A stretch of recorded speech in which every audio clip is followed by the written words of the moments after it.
Good morning. This is the regular meeting of the Birmingham City Council. Today is Tuesday, June 10th, 2025. This morning, our invocation will be delivered by Lee Wendell Loader, Sr., pastor of Gifted City Church, and our Pledge of Allegiance will be led by Councilor Clark. So she makes it here. If you're willing and able, please stand.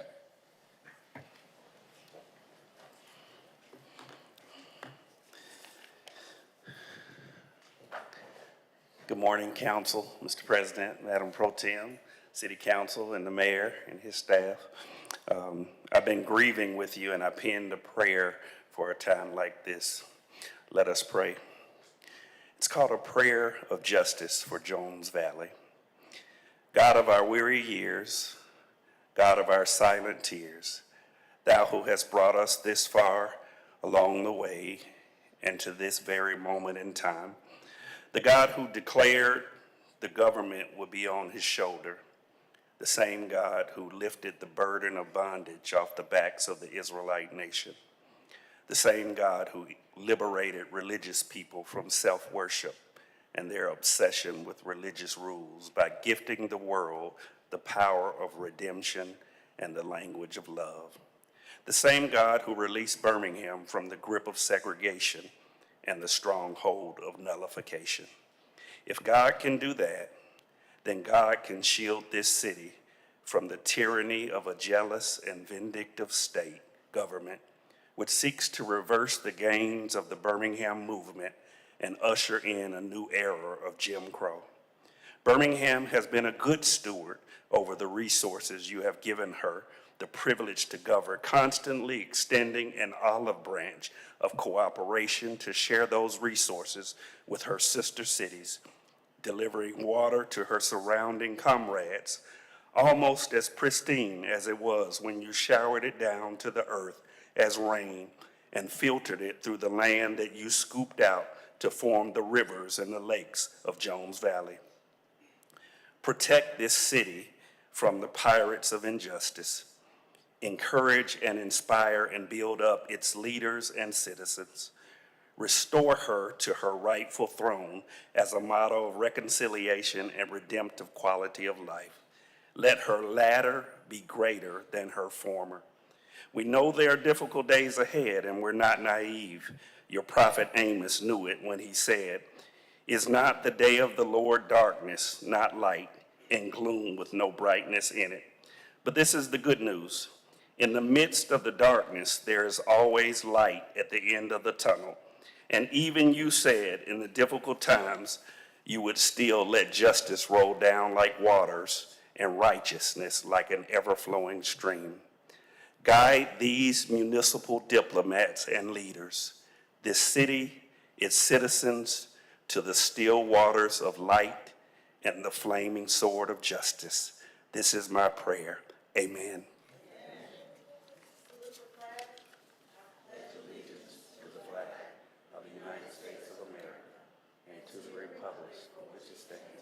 One nation, under God, indivisible, with liberty and justice for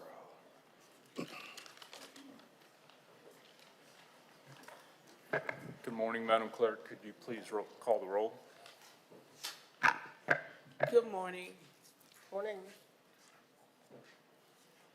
Councilmember Abbott. Present. Councilmember Clark. Councilmember Moore. Good morning. Good morning. Councilmember Smitherman. Good morning.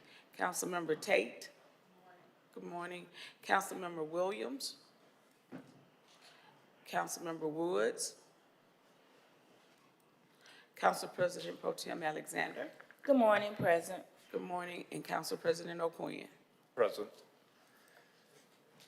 Council, at this time, we do not have minutes ready for the March 3rd, 2025 through June 4th, 2025 meetings.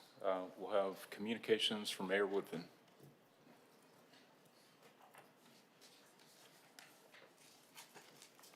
Good morning, sir. Mr. President, good morning to you. Good morning to the entire council. It's good to see all of you this morning. Good morning to the general public as well. To Councilor Clinton Woods, Counselor Dr. Darrell Quinn and Counselor J.T. Moore, and to all the fathers here, the Birmingham City staff, and across our city, I would like to wish you all a happy Father's Day. I want to thank you all for showing up every day, making sure your family is not only loved and protected, but being an example, as we note that fathers are essential to families in our city. I also want to share a note and provide an update related to the storm that came through Saturday. The Department of Public Works has cleared 84 roadways since Saturday as it related to the thunderstorms that impeded and blocked our right-of-way. That does not include the number of right-of-ways that needed to be cleared by Alabama Power due to trees being entangled in power lines. An additional 12 calls were received yesterday, and they are expected to be completed today as it relates to clearing the city's right-of-way. I want to thank the men and women of the Department of Public Works who have worked hard and put in a significant amount of time since Saturday, as well as the patience of our residents as we work overtime to clear those city right-of-ways. Last week, I gave you all an update on the Civil Rights Crossroads and the Sustainability Plan public workshops. Today, I wanted to provide that information again to the general public and you as well. Starting with the Sustainability Plan public workshops. As you know, the sustainability planning is being led by our Office of Resilience and Sustainability alongside PEP. As you know, this effort helps make our city stronger and healthier, as well as fairer to everyone. It will support the city's overall growth plan, which focuses on things that matter to our daily lives, such as lowering utility bills, reducing flooding, making sure every neighborhood has clean air, safe water, and is a healthy place to live. The plan also looks at long-standing issues like unfair land use, soil and water pollution, and making sure all communities, especially those that have been left out in the past, have a voice in shaping our future. And so the next public input meeting is this Thursday, June the 12th at 6 p.m. And the location is the Birmingham Crossplex. And for more information for those who cannot attend, you can go to bhamsustainabilityplan.com for details. Again, that is bhamsustainabilityplan.com. A note on the Civil Rights Crossroads. As you know, the city will host a community studio week starting tonight at 6 p.m. The location is at Legion Field for the kickoff event. If you were unaware, the Birmingham Civil Rights Crossroads Project is a visionary initiative to reconnect neighborhoods, improve mobility, and honor Birmingham's civil rights legacy. The truth is, council, your constituents in your individual districts, and the city as a collective whole, your feedback is needed. Residents, businesses, and community leaders are encouraged to come out tonight and all week. Again, the kickoff is tonight at 6 p.m. at Legion Field. For those who cannot attend, you can go to bhmcrossroads.com. Again, that's bhmcrossroads.com for more details. And last note, council, as a note, we wanted to keep providing information around public safety. As of today, homicides are down 48%, and the clearance rate for the homicides that have happened in 2025 is 80%. That is a kudos to Michael Pickett, Chief of Police, Birmingham Police Department, as well as the community for continuing to step up. And our community is definitely safer, so I want to thank you all for your input and support in our public safety initiatives as well. Mr. President, council, that concludes the mayor's report. Councilor Abbott. Yes, excuse me, Mr. Mayor, I wanted to thank you for the report on what was given to each department out of their request. Yes, ma'am. You are number one, because you are the first mayor in 23 years who has complied with that request and given us the information. Yes, ma'am. So I just want to thank you. Yes, ma'am. I told you I would give it to you. You did. You're number one.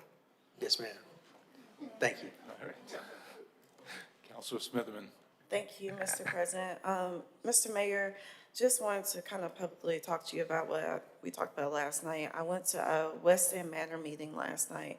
I'm sure you're probably not aware, but and I know this actually happened in another district about a street that was actually looked over from being paved. And so I kind of wanted to bring that to your attention. I don't know if it was just like a misstep or something, but, I got a lot of complaints about that, code enforcement, and so I just wanted them to know that I brought it to you. I told them that the mayor's office was working on it, but sometimes at neighborhood meetings, those are questions we can't really answer. But I was just like just an update on what do we tell residents if a street is on the list from last year and it hasn't been paved? So the issue in West End Manor is being investigated by the Department of Transportation. I expect a report from them that I can share with you by mid-morning. Okay. Related to the streets. I forgot the street you gave me, but I shared it with them. So as soon as I get it, I'll relay the information to you. I owe all of you all, before this week is out, which I told you. At the time, Chief Pickett was out of town, but there's a consistent desire for more enhancement around code enforcement. And I told you all when we went through the budget presentation that you all I know are pleased about the diligence that the Department of PEP has provided, the increases in what they've done, as well as the legal department. BPD would like to give you all an update. That should be done before this week is out. So just be on standby before Friday to receive that information on continuing increases in code enforcement. Okay, and then just one related thing to the budget. I still would like to see something in there with stormwater maintenance as well. I forgot, I don't have the book with me, but it's in there. Okay, I will get the book and I'll text you the page that it's on. okay, because I think it's really important, because I've just seen, drains all over, even just around the corner from my parents that are still stopped up, we'll turn it in. And I really think this is also an opportunity for an educational moment for our residents, because I don't think a lot of them understand. Well, I wouldn't say not understand, but, they need to be reminded to call through on when that happens, when storms happen. Even like, I know people lost power and, I saw them blaming you and everybody was like, oh, it's not the mayor, it's Alabama Power. So just reminding people like the proper channels to turn in complaints when things happen as well. Yeah. Yes, ma'am. Thank you. Mayor, with the storm that occurred on Friday, it's my understanding that there were many trees that came down that Public Works crews are probably still addressing. Is that going to impact the brush and rubbish collection or other scheduling for waste collection? Hopefully not. I think I told you all last week, brush was already behind. We wanted to catch up by this Friday. Now recall the storm happened Saturday and they got active right away. They were moving all day Sunday and pretty much the second half of Saturday as much as they could. Those are 2 days where brush is not picked up anyway. However, I don't want to misspeak for the crews being out Monday and if that had any impact yesterday. So Chief Sparks, let me make sure I get them an honest answer before 10 o'clock. Okay. Sorry, Mr. President. Is recycling behind too? Because I had residents saying that. Yeah, I was out Saturday and got a complaint about recycling. Let me find out as well. I'll get you both of those before 10 a.m. Okay. Recycling and brush. I do know brush. Yeah, we told them about brush, There but was we an didn't know attempt to about catch up by recycling. Friday. Okay, thank you. Recycling, I just want to also remind our public, and we will continue to communicate as well. That's what I shared with the resident this past Saturday. We talked about recycling for a significant amount of time. I even had to phone a line and call Mr. Yates right there on the spot. Recycling is picked up, if I'm correct, twice a month. Your household trash is picked up once a week. The recycling is 2 of those days, but it's different for every person. So we wanted to go on the website and find other ways to get that information out for people to know which days their recycling falls on the same day that their household trash is picked up. No, they said actually, the man showed me the paper and was like, hey, recycling was supposed to fall on this day, but it didn't pick up. Understood. Just text me the address. Okay, thank you, Mayor Woodfin. Thank you. All right. Council, without objection, will suspend the rules for a few presentations. At this time, Ms. Amy Templeton is going to come and tell us about some transition that's happening at the McWayne Center. Good morning. Good morning. I'm Amy Templeton, and until 2 weeks ago, I was president and CEO of McWayne Science Center. I have retired. I know that some of you came to my retirement party in November, but it's been a bit of a delay. But I am delighted to be here today to introduce our new president and CEO. Before I do that, I do just want to take just a moment to thank you all and to thank the mayor's office for 13 wonderful years at McWayne, and prior to that, 13 also wonderful years as deputy director of the Birmingham Museum of Art. So for the last 26 years, I've been privileged to lead two of the real gems in Birmingham, and that couldn't happen without the wonderful partnership with the city council and with the mayor's office. It's been quite an honor to work with all of you to help bring a better quality of life for the citizens of Birmingham.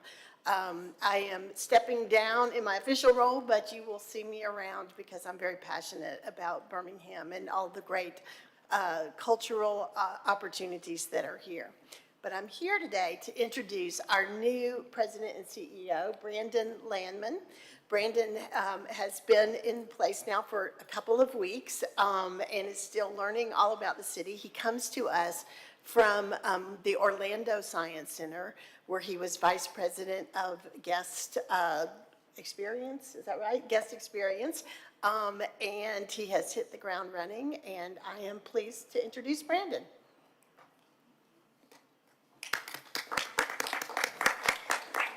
That's very kind of you. Thank you very much.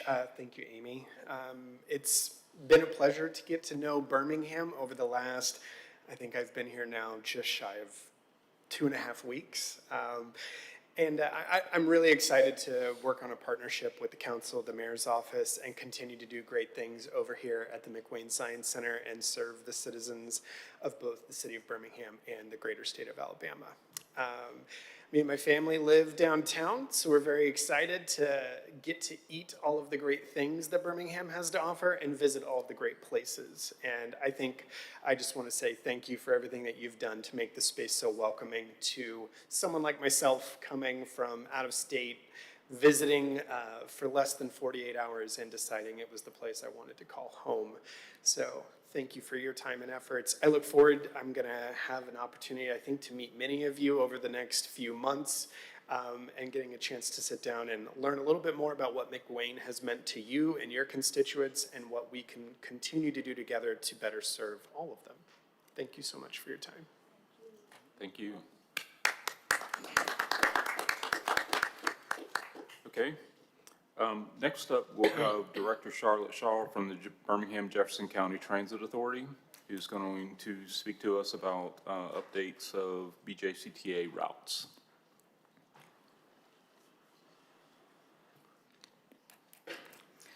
Good morning, Good morning.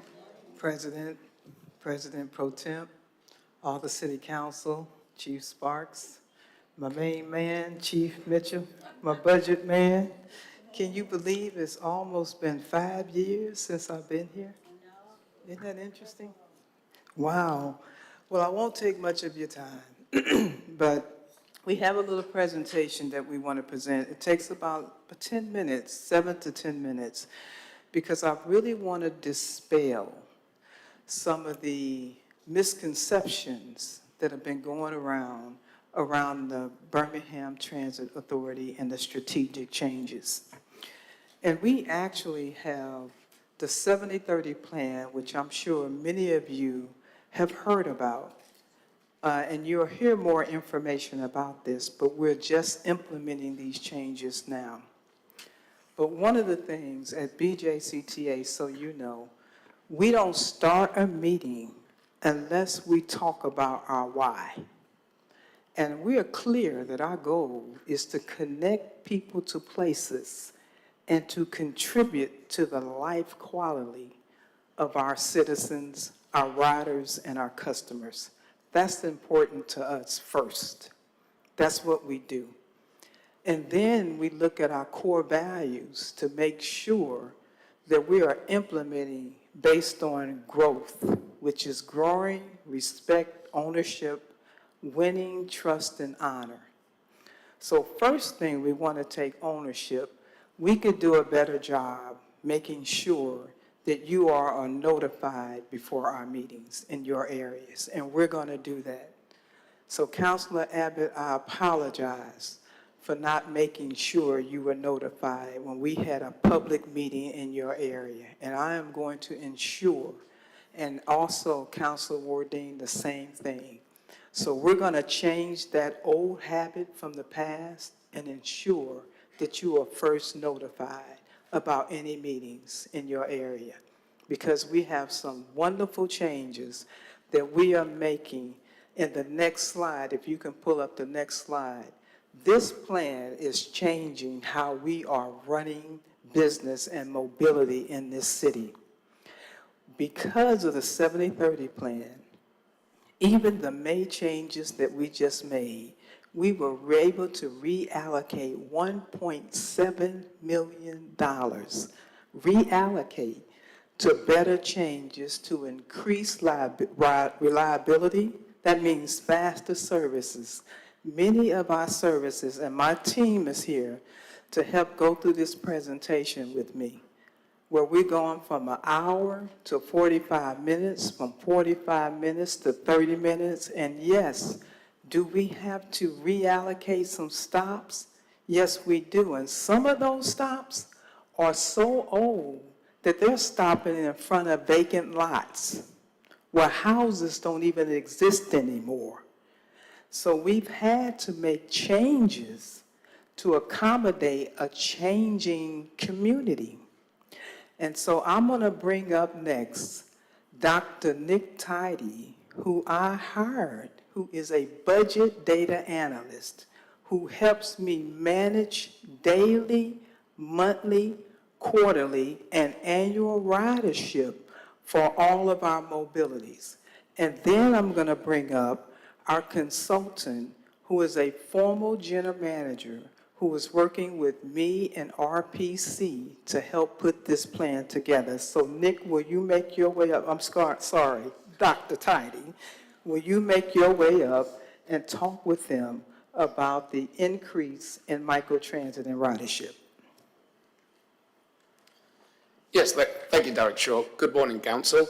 I would like to do a brief overview of the microtransit ridership that we have seen over the last 12 months. So if we bring up the next slide, as of May 25, we saw 20,000 rides in microtransit. This is a record for the last 12 months, with BJCTA doing 4,200 of those rides.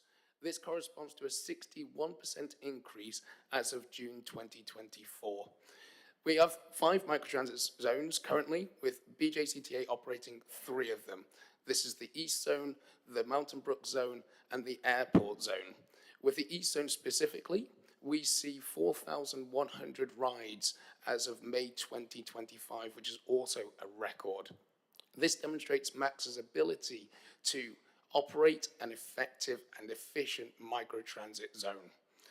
Looking just briefly at the Airport Zone, we see ridership has continued to increase, and we expect this trend to continue increasing over the next few months.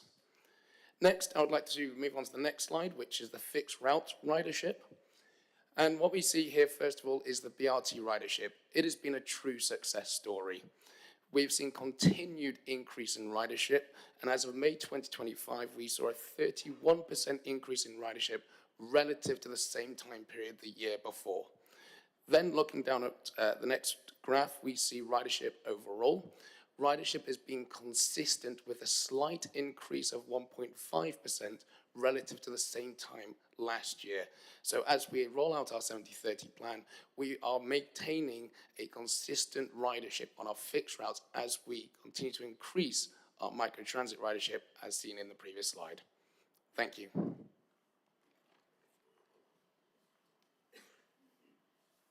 Thank you very much. I'm Jim Ritchie with Whitman Reckwart.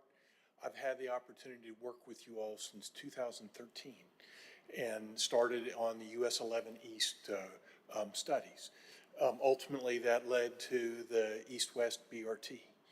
Now, the work that I'm doing right now for BJCTA and Regional Planning Commission is first related to a study that's the Areas of Opportunity study. It's looking at North Birmingham, Ensley, and Eastlake to see how we can use transit especially to improve those areas of persistent poverty. If I can bring the next slide up, the 70/30 goal is really to bring frequent and reliable transit.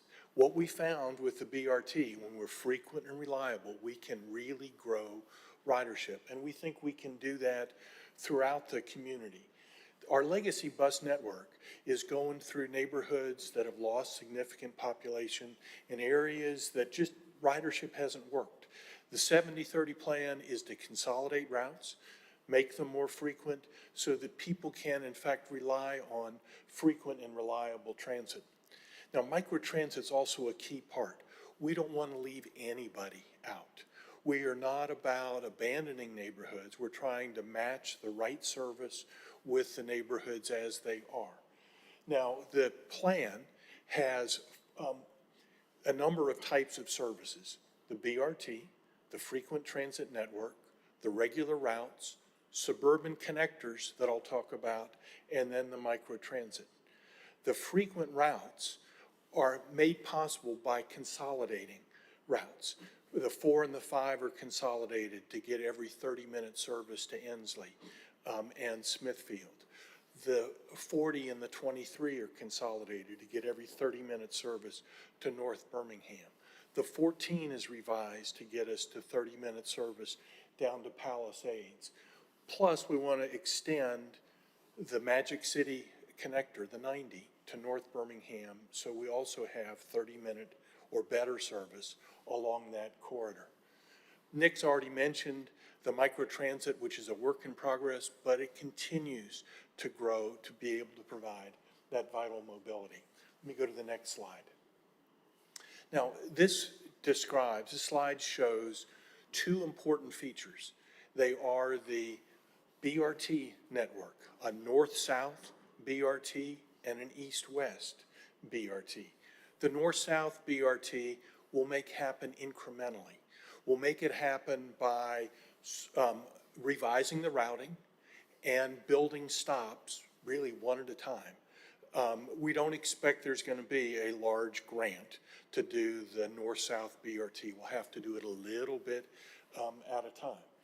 Now, the suburban connectors are to be able to get people to healthy foods and services.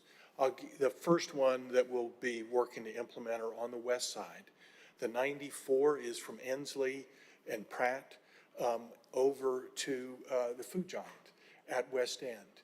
We also will have a suburban connector that will go from the West End area south to the Lakeshore area. Another connector on the south side to connect 280 with the 31 corridor, and then one on the east side that connects Woodlawn down to the community in the south of it.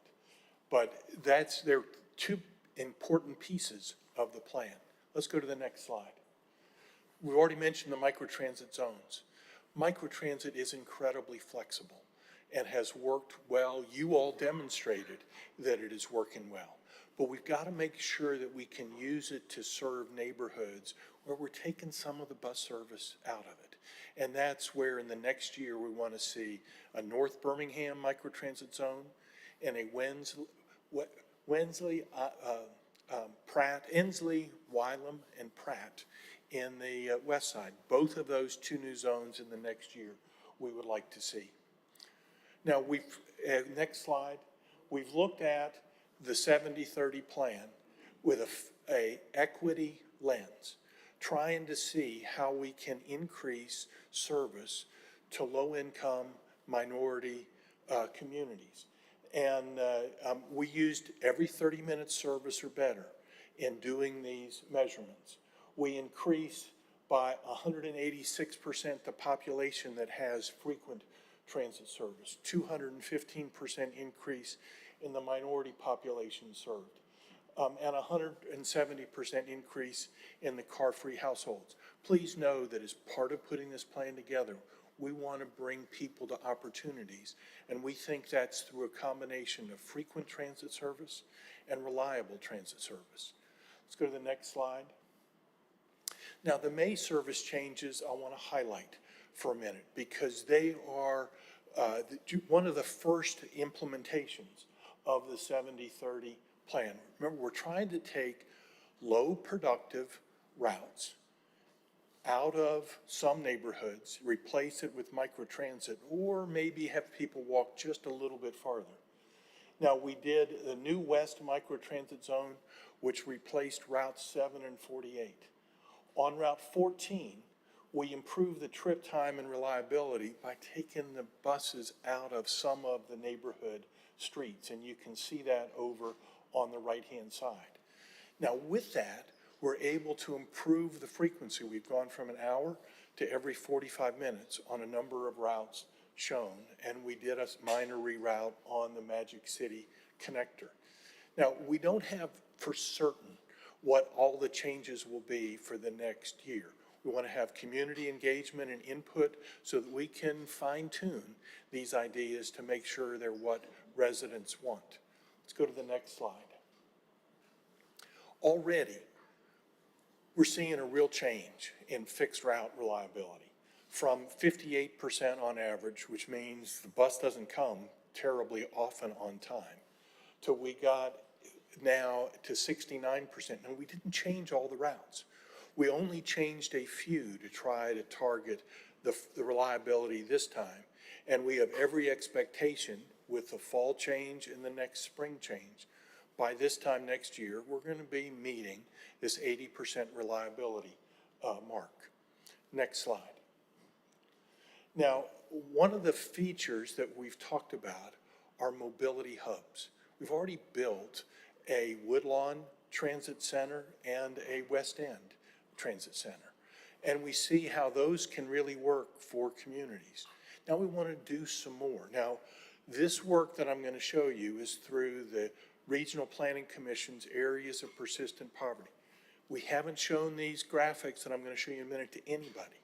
And so we don't have property owners, we don't have neighborhood input yet, but I want you to have some ideas of what we might do with mobility hubs. So let's go to the next slide.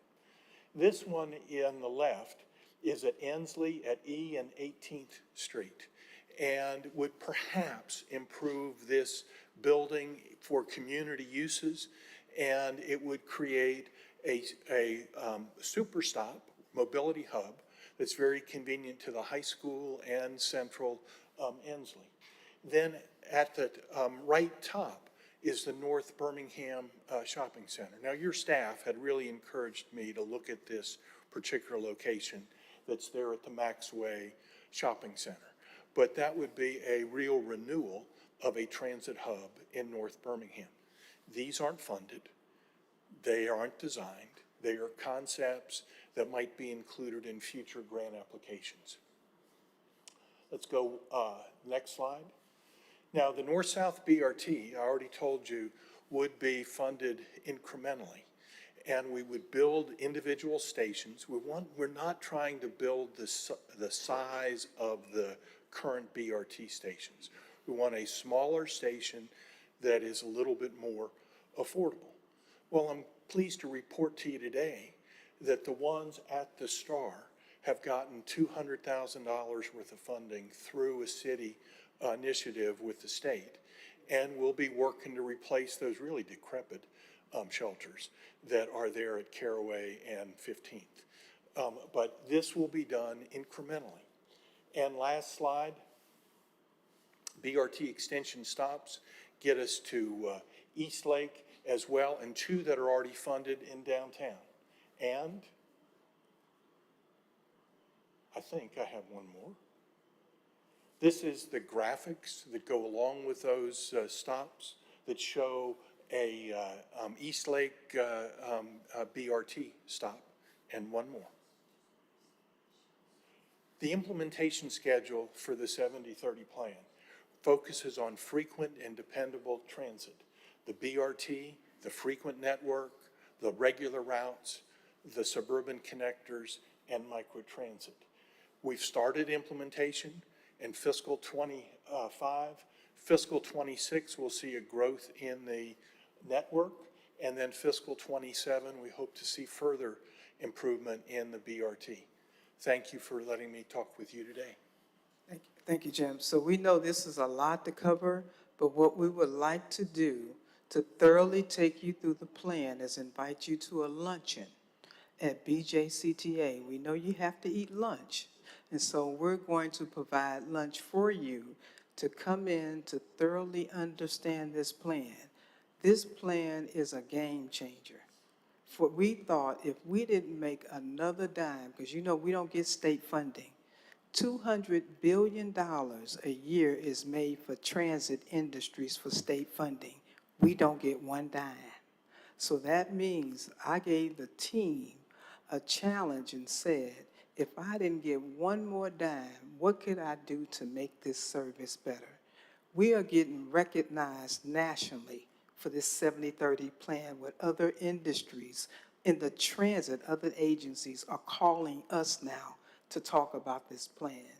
So I hope this has helped with some of the misconceptions and some of the things you might not have understood. We're working now with Homewood. We're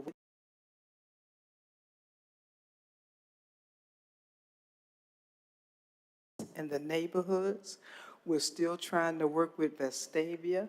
Hoover has talked to us about coming on in 26 for an express service. So when I tell you these things are changing, they are changing, but not everybody is understanding what it means. And we're looking at equity. We got equality. We can now sit in the front of the bus. But the equity of ensuring that we can connect people to jobs and opportunities and contribute to their life quality is important to BJCTA. And I thank you for this opportunity, and I hope to see you at the luncheon. All right, Council Williams. Thank you, Ms. Shaw, for bringing this. So on the microtransit, the current one that's running in Mountain Brook and the few that we have running in the city of Birmingham, are riders able to cross municipal lines? No, not exactly. It doesn't work like that. They work in zones. So in Mountain Brook right now, it goes, and Brittany, I'm gonna ask you to come forward to answer this question. She's our manager of planning, and she knows these routes a lot better than I do. But microtransit does not work like that. It works in a zone environment. So you set up a zone in each community, but right now they don't cross zones, okay? But she can tell us more about that. Good morning. Based on what Director Shaw just stated, due to the zones, so that the zones are not extremely big, because then that requires more vehicles as well as budget. So what can be done is you can do points of interest. For example, let's say that I may work in Mountain Brook, but I may live on the west side, but I can get to Central. However, we are allowed to do a point of interest is what is called, and then it will give you that trip. But as far as being able to go from Central Station, just adding that zone as one big zone, that's not able to be done just because of the budget constraints with that. But there's some parameters that you can set in place to do that. Okay, so in that scenario, Let me clarify that the points of interest, that's additional money to the rider. So we're only going to be offering that with the airport. So if somebody wants to go from the airport to the Sheraton or a hotel nearby the downtown area, they can do that, but that's going to be an additional charge. Now, if they go to Central Station, it'll be the rider fee, which is $1.50. Okay, so in the scenario that you just mentioned, if you're trying to get from West End to Mountain Brook, you're saying the point of interest thing just. You cannot do the point Okay, of so you interest. That's can't. not an option. So if you're trying to use BJCTA to get from West End to Mountain Brook, what does that look like? So, You can't get from West End to Mountain Brook. right, just Okay, because so, of the so distance. that answer is a problem. And, this is something that I've been talking about for a long time now. The whole way that microtransit works is if people can actually utilize it to get to a place of employment, if they can utilize it to get to a doctor's office, and in all these municipal boundaries that we feel that we need to constrain people with, there's 32 of them in this county, is problematic, and it's not, we're not, in my opinion, and I understand that y'all said before that I'm not an expert in transportation, so, and y'all are, but what is public transportation if you're not able to utilize it across municipal lines? And if we're at 58 to 68% reliability on our fixed route system, I would consider that highly unreliable. You're really rolling the dice whether you're going to get the transit or not. I really would like to, the city of Birmingham is putting a lot of money towards transportation. Can I educate you in this, how this works, Counselor? Can I educate you how this really works? Do you want to hear how microtransit works and how it's different from an Uber or a Lyft? Sure, but what I am in the middle of saying is that we've talked about microtransit for a long time now. And then there's always, this is how it works, this is how we're going to do it. It's not going to cross municipal lines, all this other stuff. But that's, we're investing tens of millions of dollars into the BJCTA. And this conversation keeps coming up year after year, and we don't really see any real progress from it. If you look at what other municipalities have done across the nation with microtransit, there aren't all these imaginary lines, municipal lines. And I think it's been very successful in other communities. And so my goal is I would like for the microtransit to actually work, and that in areas, for example, the majority of my district where fixed route bus has been taken away, or the example that I just mentioned, trying to go from West End to Mountain Brook for a job opportunity, I would like that to be an option in microtransit. And that is my request that I've, And mentioned. I think this is a bigger conversation because that's not how microtransit works. And it doesn't work like that anywhere else in the industry. Every industry that introduces microtransit as an option for mobility works in zones. If you want to cross zones, then you're looking at a different system. We run a bus system, which means it has to work in totality with mobility, which is microtransit, the BRT, and fixed route. There is no other system in the United States that crosses zones unless they are paid for like a Uber or a Lyft. It's just an education opportunity. And I would love to talk with you more about how microtransit is different from an Uber or a Lyft. And before I came to BJCTA, there was a serious on-time performance. But this 70-30 plan is changing that, and we're growing our microtransit 9% per month. Per month. Our BRT is 85% on time. Our fixed route is growing slightly and increasing with microtransit. By the next fiscal year, our on-time performance will be 80% because we decided to do something. But microtransit is not on demand. It's not point to point.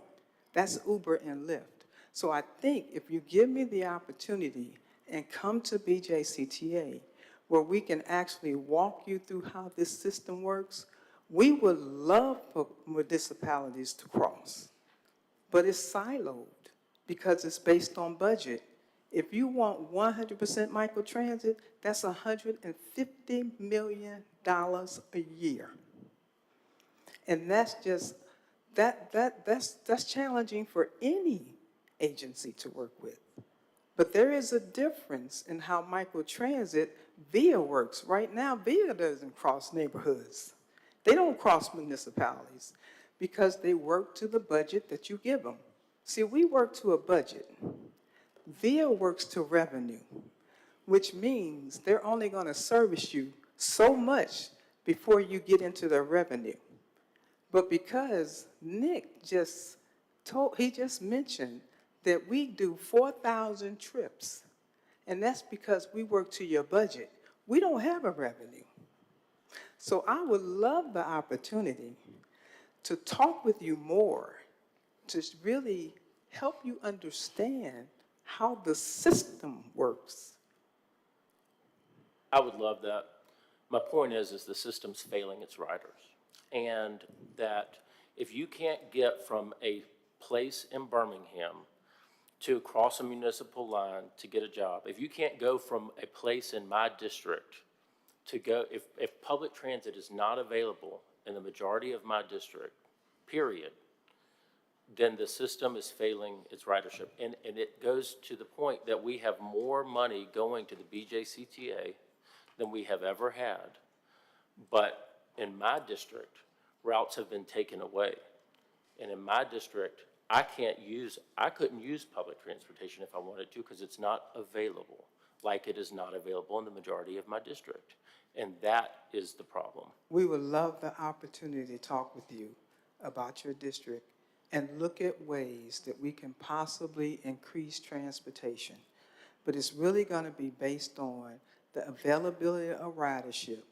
Would you prefer me to have a stop with one individual and it costs me $300 to pick up one individual at a stop? Or would you prefer me to reallocate that route with microtransit and bus services where I can pick up 40 people versus one? There's a lot that goes into this. And I know people think that planning these services are very easily, Counselor. This is one of the most complex jobs that you can have in urban planning.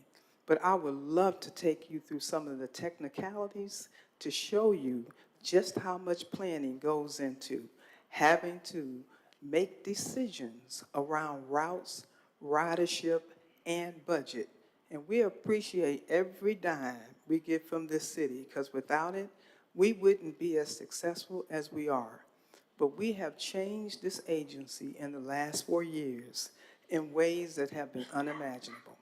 We have done things to where we have been recognized by the National Association of the Transit Authorities because of the changes that we have made right here in Birmingham. Okay. But I Thank you. appreciate your comment, and I would love the opportunity to help you understand how this system really works. Looking I forward to appreciate it. you. Council Moore. Thank you, Mr. President. First of all, thank you all for giving us a presentation. And I would love if we could also get those slides as well. Absolutely. So that we'll be able to just have a chance to, look at it and digest it. I'm not going to pretend to understand all the logistics and complexities that go into what you all do each and every day. But one of the questions that I did have is I just want to make sure that I understood microtransit. If somebody needed to get to a fixed route, they could use microtransit Yes, sir. to transport them there, right? Absolutely.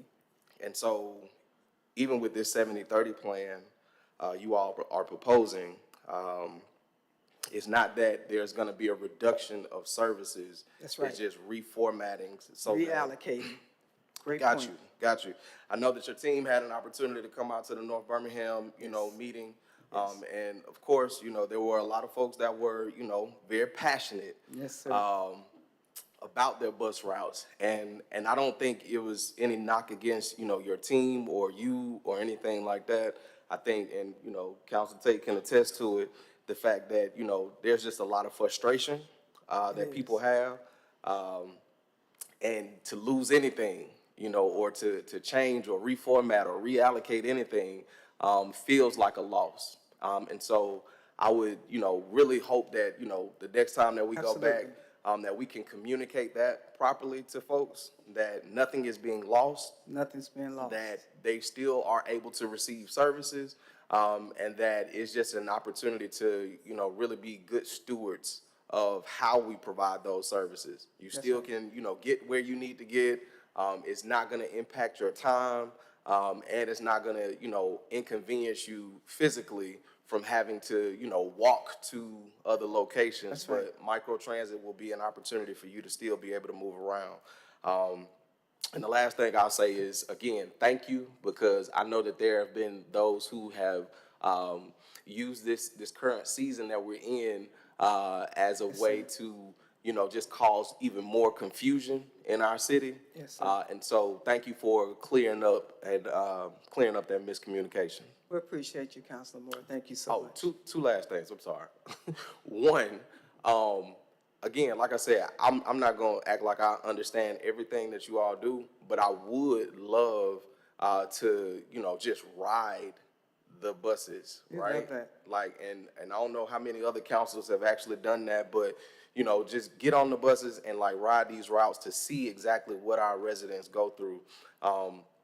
I had a community meeting last night where a neighborhood had suggested, like, hey, we want to be able to have neighborhood meetings or have a neighborhood meeting on a bus route. We can accommodate that. Because they're just like, man, there are people that, need to be at our meetings that are not there. We need to be able to talk to them, and this might be an opportunity to not only meet them, but also give education to the folks who don't take the buses all the time as to how this service can be something that is beneficial for them as well. So just wanted to throw that out there. We would love to, yeah, and we have a meeting scheduled coming up for North Birmingham, and we'll get with you that before we announce that, because we want to do that in conjunction with you. Thank you. Thank you so much. Councilor Tate? Thank you, Mr. President. Thank you, Charlotte, and your team. As Councilor Moore stated, we both had an opportunity to, attend that meeting. One of the things that, I had an opportunity to talk to you about was people were complaining about shelters. And so I know that Ms. Peak explained, and your team explained that they're not opposed to updating the shelters, and do want to thank your team when we had a dumping site in front of the North Birmingham Towers, how you really reacted in very fast and put a shelter there. But it's not a shelter, it killed the dumping site, and we were able to get, a bus shelter there. But again, thank you. I do want to also, chime in with what Councilor Moore said, take a ride, because transit has changed. I remember growing up riding 23 North Birmingham a lot, catching the bus to downtown. So Birmingham has really changed a lot. So really want to, take an opportunity to ride the bus again, like Councilor Moore said, and the microtransit to see just how this goes. We know that you're not state funded. Most of the big transit systems in other states are state funded. That's right. And I do realize it takes money to run a transit system, and I think if municipalities want to join in and do cross-sectoring, they need to really consider putting it in their budget to support the BJCTA. So again, thank you, Charlotte. We appreciate that. Thank you, Councilor Tate. Okay. All right, Councilor Smithman. Thank you. Hey, leadership, Birmingham classmate. Have you, I know that when we were leadership Birmingham, you had talked about including the youth, encouraging them with the ridership. Have you made any progress on that? With the youth? Yes. Our ridership has actually gone up, and especially in the Woodline area. Okay, When, good. as school started and throughout the year, you can see in the mornings where more students are actually, especially the BRT. The BRT is a true success story. And that's where a lot of the students, especially in the Woodline area, but we work with organizations all the time to help with summer programs and things of that nature that are outside of the routes. Okay. But we do help with the youth as much as we can, and we often do accept partnerships with them to do, especially for summer programs. Okay, because I was about to say, I know we only have so many pools open, So that's an opportunity, you know, maybe there's a certain camp that can go to a Memorial Park or McAlpine from there. I think it's good, because I remember when I went to Girls Inc., we used to walk to, I think it's Crestwood Park, to go to the pool. So I think that'd be good to encourage people like, hey, even though your pool isn't open, you can use the BRT to quickly just go to a pool, help kids out. And then I would love to work with you to do maybe free BRT passes for like our big events at our parks, whether it's Safe Summer or Titusville Day or Farmers Market, just really encouraging people to get on the bus again. Absolutely, and the BRT remains complimentary for now, and we don't plan to change that anytime soon, because the ridership is increasing so well.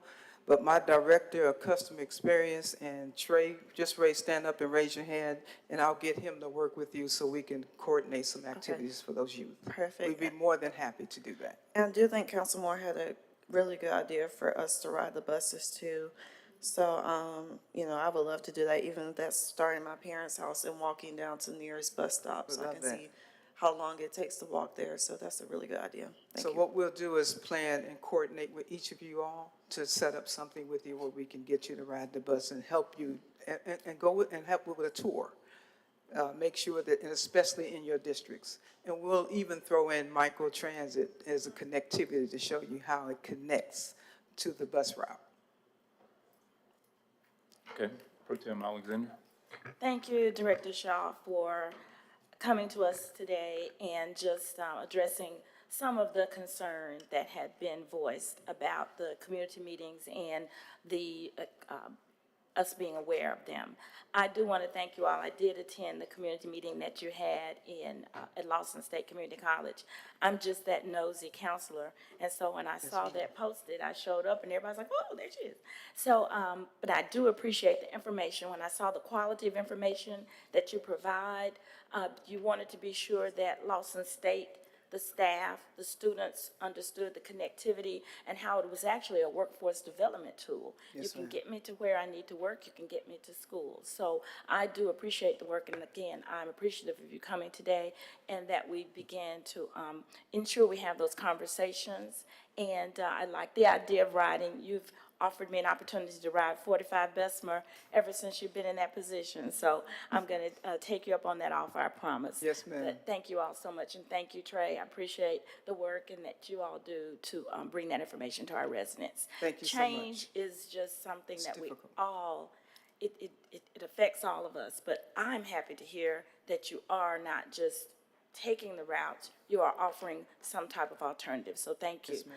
And I want to say, Counselor, Mr. President and Counselor Williams, I know that you all meet with the JC3, and this is made up of counselors from some of these various municipalities that we mentioned today. Maybe Ms. Shaw could come, and I don't know if you've done it before, but maybe give some type of information to them where they can go back to their municipalities and talk about how entering that into their budgets might help. So thank you very much. Would love to. And you will start to see some change. We're going to do a better job making sure that we submit to you advertisement and data to help you with your constituents to describe the changes as well. Thank you, Director Shaw. Just to, give some background information, as Councilor Tate mentioned, most public transit authorities across the nation are funded by their states through their gas tax. So, they can count on many millions of dollars annually in perpetuity, which gives them tremendous capacity to grow their systems. However, in Jefferson County, we are not anything like that. We get absolutely zero state funding. And in addition, our public transportation system is an opt-in system for each municipality. So, with the 30-plus municipalities in Jefferson County, there's only a handful of them really that choose to contract with BJCTA to provide public transportation to their citizens. So this is, a challenging circumstance in order to try to provide connectivity across entire region, because you have, municipalities that simply say, hey, we don't want public transit for our citizens.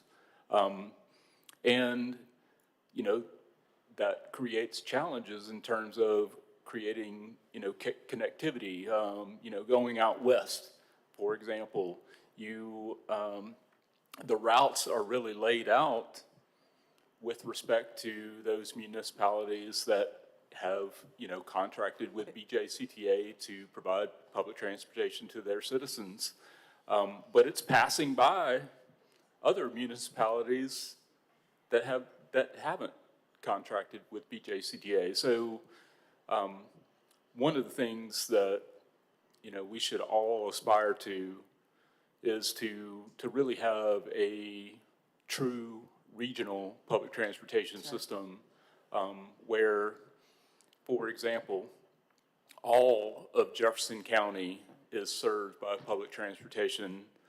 And, that's a conversation for our state leaders, really, to make that happen. We're kind of, we are stuck with the system that we have that, state leadership has enabled for us. So there's a lot of challenges. I will just say, we have come a very long way in public transportation in the city of Birmingham over the past 8 years. I saw Mayor Woodfin back there just a minute ago. I believe it was early 2018. Mayor Woodfin and I were standing right outside of the intermodal station on the corner of 18th and Morris Avenue. Mayor Woodfin brought the mayor's podium down there and everything, and we said, we are fed up. Public transportation wasn't working for us at that time. And, we are in a completely different universe now. Sure. Do we have a long way to go? Yeah. Absolutely, absolutely. But public transportation is entirely different than we were, than where we were several years ago. It's improving, it's becoming more efficient. In terms of reliability, yeah, just because you're not there within, exactly on time, but you're maybe a couple of minutes early or a couple of minutes late, Yes, sir. you're not going to have that 100% reliability if you're off of that narrow window of time. But it's still working, It is. But, and again, we have a long way to go to get to where we want to be, but things have dramatically improved over, the past several years. I can say that with absolute certainty. I appreciate that. Thank you, President O'Quinn. We really do. We work very hard to try to make this one of the best public transit systems in the Southeast region. And I can tell you there was a time when Birmingham couldn't even walk into a room on an industry level. But now that has really changed, where we are a respected agency, and it has a lot to do with your support, putting money into this program, and us working very hard to come up with ways to be creative with our transportation system with no state funding. And that number, again, is $200 billion that is given in state funding to transit agencies throughout the United States. And Birmingham Transit does not get one dime from Alabama.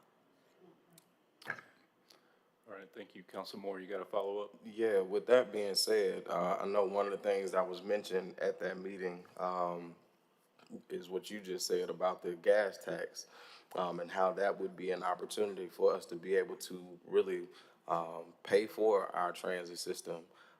Is that something that we're advocating for? Well, certainly. And, I'll tell you that there was a constitutional amendment, I believe it was 1952. Yeah, so that constitutional amendment, you know, and think about the context of that time period when that was happening. And, you know, the political dynamics and social dynamics that were happening in the 1950s. And the state of Alabama, the state legislature of the state of Alabama passed a constitutional amendment that essentially prohibited the use of gas tax for public transportation. It doesn't say that. What it actually says is that gas tax revenue can only be used for roads and bridges. So it excludes by omitting public transportation. So, I mean, I'm just gonna say it like it is. It is true. It was racist Yes, it was. on its face, and that needs to be overturned for sure. Well, they knew that the buses would eventually be desegregated, so there's a difference between equality and equity. Equality is when everybody is treated the same, but equity is when everybody has access to the same. So at that time, they knew that the bus would be desegregated, but they decided to hit it where the pocket, where the equity wouldn't grow. And that's exactly what's going on today. We have a problem with equity because we can't get that gas tax that was put into the Constitution, that it not be funded with public transit. Got you. I think that, you know, based on the passion that I heard in that room, it's because, you know, they understand that, you know, this is like everything else that we've experienced in this city. A lot of the challenges that we've experienced in the city of Birmingham have not been because we've had bad leadership all the time or, you know, things of that nature, but because we have different laws that are in place that are, like the president said, racist on its face. That's right. And we have to do our part to just make noise about that, educate people about that, and help them understand what part they play to getting that change. Because we can do our part, but we still need the body of the city That's right. to stand behind us in that as well. Because it's only going to help everybody here. So, thank you, Mr. President. We got tough skin. We're used to the digs and the darts, and it's okay, because that's part of the struggle. But guess what? That's part of the passion that we have to ensure equitable transportation. Councilor Tate, you had a follow-up? Yeah, thank you, Mr. President. I'm just going to echo and agree with what Mr. President and Mr. Councilor Moore has stated. I think, as Councilor Moore stated, we were at the meeting in North Birmingham, and I think, as you stated, that you're going to go back. Yes, ma'am. And as the president stated about the Constitution in 1952, I think a lot of educational pieces and I think a lot of miscommunication and misconception, and as Councilor Moore said, a lot of misinformation is being spreaded. That's right. And I think we had an opportunity to clean that up. And how do we reimagine and think about how we move as a collective? That's right. Because we really need to be spending time this summer when the legislators are off, during the off season and having these conversations. Yes, ma'am. And getting people ready to go to Montgomery, you know, to really tell people that make these laws why it is important for transportation to be, you know, a valuable asset to those who don't have cars. Because again, we are running, as you say, a system that's racist, and we still running that system in 2025, and we shouldn't be. And I agree with, I heard my colleague, Councilor Williams, people should be able to connect from his area, North Birmingham to Mount Brook. People have to work, and people are not considering or thinking about how does a person get from point A to point B.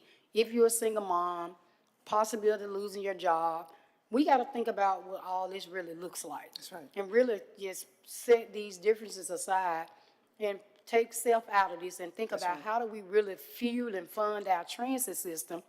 And as Madam Pro Tem said, and as the President has said, how do we get these other municipalities on board? Because they have marginalized people that live in they areas, and we really need to be thinking about how do you put transit in your budget. So I'm definitely on board with taking a bus ride trying to just, because I know riding, when I was growing up, 23 North Birmingham, I only knew, how to get on that bus right on 26. Caraway Boulevard is what it's called. We used to ride that bus to downtown and go to Loveman's when it was booming, go to Woolworths and get us some ice cream. And so, like, what does that really look like? Like, to really ride in microtransit or via, I don't know what that looks like, because I have a car. But how do we need to be moving as a collective? And as Councilor Moore said, it could start with you and me, but we need everybody in Montgomery. When it's time for the legislative session, you need to go there and voice your opinion and say why we need you all to be really invested in public transportation. So again, thank you, Director Shaw and your team, Brittany, Tavares, Ms. Peak, all of you guys. Thank you. Thank you for moving very swiftly to put that shelter in front of the North Birmingham Towers. And again, the people were talking about bus shelters, and your team said, we're gonna make sure we update the shelters and get shelters there, and we look forward to that as well. Thank you. Thank you so much. And I do want to mention, I am in those conversations now. In Montgomery, just met with Secretary Reed and Darrell Perkins, who is our intergovernmental affairs person. He is ensuring that I'm in Washington, D.C., and I am at the table. I'm the vice president of the Transit Association of Alabama, and I sit on the board as well. So I want you all to know we are in conversations, and I may need your support and your help with those conversations and with those conversations across municipalities. So if you have other friends who work in the city council areas or some of the other municipalities, please have this conversation with them as well on our behalf. We appreciate it. Thank you. Thank you, Director Shaw. All right, next up, we have Latoya Mims with the Wildflower Alliance. Sorry.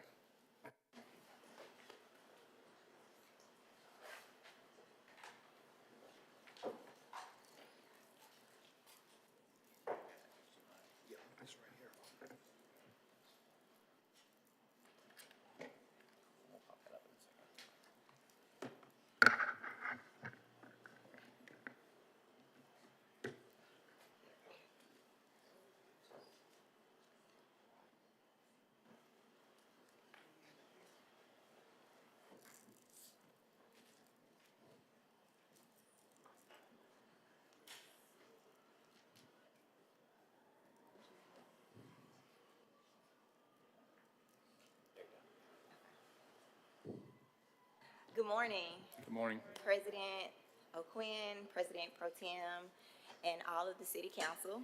My name is Latoya Mims, and I am the proud founder and executive director of the Wildflower Alliance. But more than that, I am a proud product of the Birmingham City and Birmingham City School System. I am an alumna of Curry Elementary, Putnam Middle School, and Ramsey High School. I have a deep-rooted pride in being a native of Birmingham.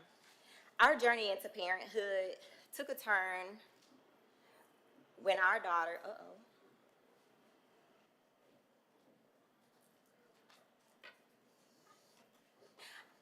Our journey into parenthood took a turn when our daughter, Harper Lee, was diagnosed with cerebral palsy and epilepsy. Suddenly, we became more than just parents. We are advocates, researchers, and relentless navigators of complex systems. Navigating the healthcare really showed us how isolating and overwhelming the system can be for families like ours. However, we weren't content with just surviving. We always believed that with vision, innovation, and community, we could build something that makes this journey easier for families of children with disabilities. We started the Wildflower Alliance, a nonprofit that's rooted right here in Birmingham, and we exist to bridge invisible but very real gaps that exist between families and the resources that they desperately need. Whether it's helping caregivers understand what support is out there, fighting burnout and isolation, or making families of children with disabilities seen, heard, and included in their community, we're here to build a more connected and inclusive Birmingham. So we do this work by creating intentional spaces for connection, advocacy, and awareness. We host coffee and convo events in local Birmingham coffee shops, bringing caregivers together for connection and access to information. Our upcoming one is June 21st, which is for the dads, called Brews and Brotherhood. We also have a virtual platform, a storytelling platform that amplifies the voices of families, and this is known as TWA Talks. We're hoping to break down stigma about disabilities and also to promote understanding and social change. We've developed a comprehensive resource guide that's critical to families like ours as they are navigating what resources are available to them. We have the most exciting effort of ours that's coming up here on June 25th, the kickoff to our inclusive play dates, which is called Come Roll With Me Wheelchair Basketball Day Clinic. So this event is through a partnership with the Respect Organization, More Than Conquerors Faith Church, and the Lakeshore Foundation. And it is a bold and strategic initiative to unite youth and encourage respect of all abilities through the power of adaptive sports. Our efforts also include special education classroom adoption, as well as the launch of our apparel wear Aware, where we use fashion to be a conversation starter. What we do is bold, it's innovative, and it's grounded in lived experience. Just last month, I had the opportunity to speak with and stand beside Congresswoman Terry Sewell, who is now continuing to elevate our story in Washington as we advocate to protect Medicaid for families like ours. We've also received funding from Alabama Power, Community Foundation of Greater Birmingham, and sponsorships from the city's own Department of Innovation and Economic Opportunity, which is demonstrating this city's investment into our mission. And finally, we're proud to serve on the Committee for the Assistive Technology Conference that's hosted by Accessing Potential Through Assistive Technology and United Ability. So this is Alabama's largest platform highlighting tools that will improve the lives of individuals. And I want to bring up Dr. Elizabeth Stewart to share more about the upcoming conference. Thank you, LaToya. It's so good to see everybody. Thank you for having us. I am Elizabeth Stewart, and I'm the conference coordinator for AT Alabama. And this is going to be our third year of this conference. And this conference was started and grown here in the greater Birmingham area. And assistive technology is something that impacts people with disabilities in a really big way. Assistive technology really just means any tool that can help someone with a disability to do something they couldn't do otherwise. So that is a big umbrella of things from low tech to high tech. And we are the only conference in our state that is specific to assistive technology and accessibility. And this year it will be right here in downtown Birmingham. So I want to tell you a little bit about the last few years and what to expect for this year. So our first year we had at Homewood Middle School. It was funded through a seed grant from the State Department of Education. We had about 100 attendees with some additional folks that kind of helped to organize and run the conference. We had 15 breakout sessions and 35 vendors. Very quickly we saw that this was not something that just education and folks that were representing education wanted to know about. So we expanded for year two. We had it at the Doubletree in Birmingham, and we had 250 attendees with 32 breakout sessions and 50 vendors, all assistive technology and accessibility related. And then this year, we are hosting it at the BJCC, and we are expecting 350 to 400. So in just 3 years, we have seen such growth each year. This conference is bringing in educators, therapists, SLP, OTs, PTs, rehab engineers, just anybody in the ADA realm, just community members that are wanting to learn more, parents and individuals with disabilities and their caregivers.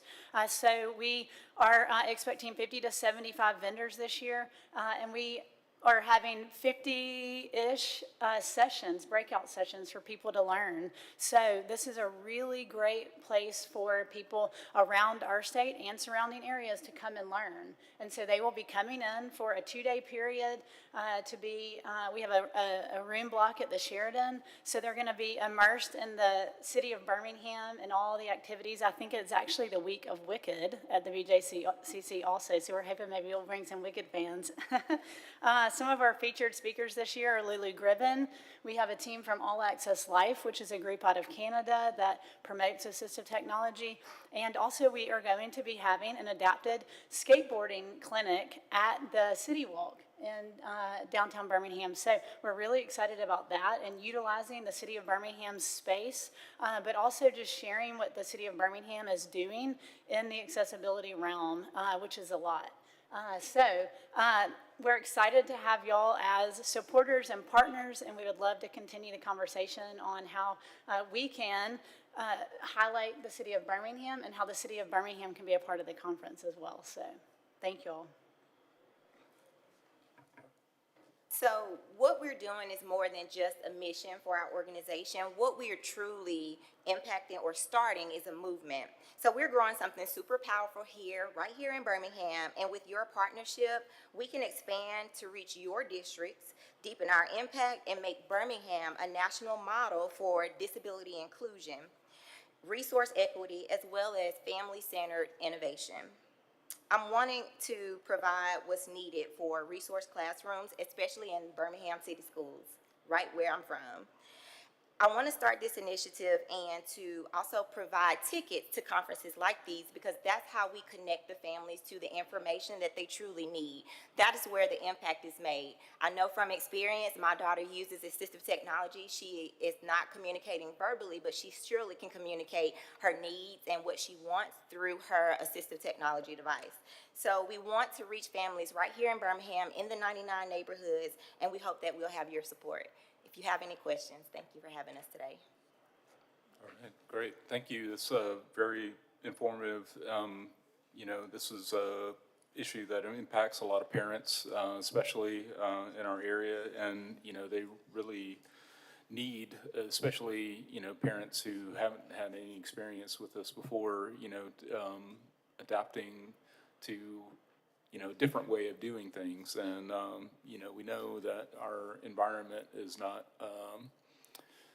always approached with, our built environment is not approached with a universal design concept, to allow accessibility to people, of all walks of life, no matter their abilities. So it's great to hear that you guys are providing a resource, to folks to help with that. I'm glad to see that you're partnering with United Ability, who's been, working in that space for a really long time as well.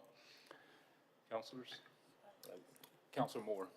Yeah, I just, my hats go off to you. It's challenging, or parenting in and of itself presents its own challenges, let alone having to, find other ways to assist your child. And so my hats off to you all for the work that you're doing. And, just creating community, because oftentimes, when folks are dealing with certain things, they feel like they're by themselves and they don't have a community of people to walk alongside them that really understands everything that they're dealing with, going through the emotions of it all. And so thank you all for, just creating that community.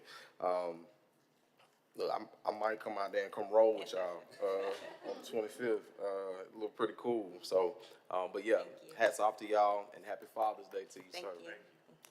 Counselor Smith. Yes, and I just want to commend you for taking an issue I think a lot of parents deal with in silos and helping to give resources to other parents as well.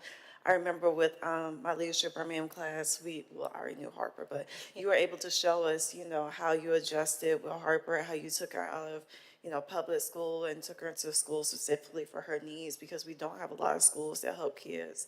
Luckily, I went to Epic, and so Epic was very inclusive for people of all walks of life. But I really feel like no matter what kind of special needs a child has, they kind of get left behind. And so I think this is really amazing, especially to have it at MTC. So do you have like a digital version of it so we could post it? Yes, we do. Okay, if you could, I'm gonna text you, you could send it to me, but I just really thank you for what you do. My parents don't talk about it much, but they actually have 5 children, and so few people know the story that if my brother had stayed alive, he would have been wheelchair bound. And so they talked about how in his few short months they had to, really deal with having a special needs child and how it affected them. And so I just really want to thank you all for this. Thank you. Thank you so much. All right, thank you. Okay, We'll move on to our agenda items, and I'll read our statement on the conduct of business. All items designated as consent are routine and non-controversial and will be approved by one motion.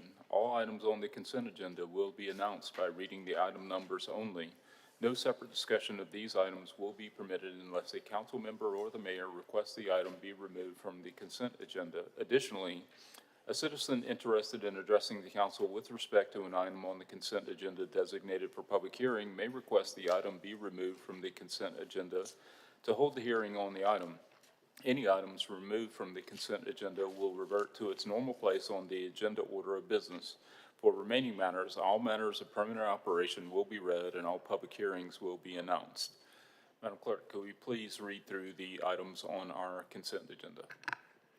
Yes, sir. The consent agenda starts on page 2 with items 3 and 4. Page 3, we have items 5, 6, and 7.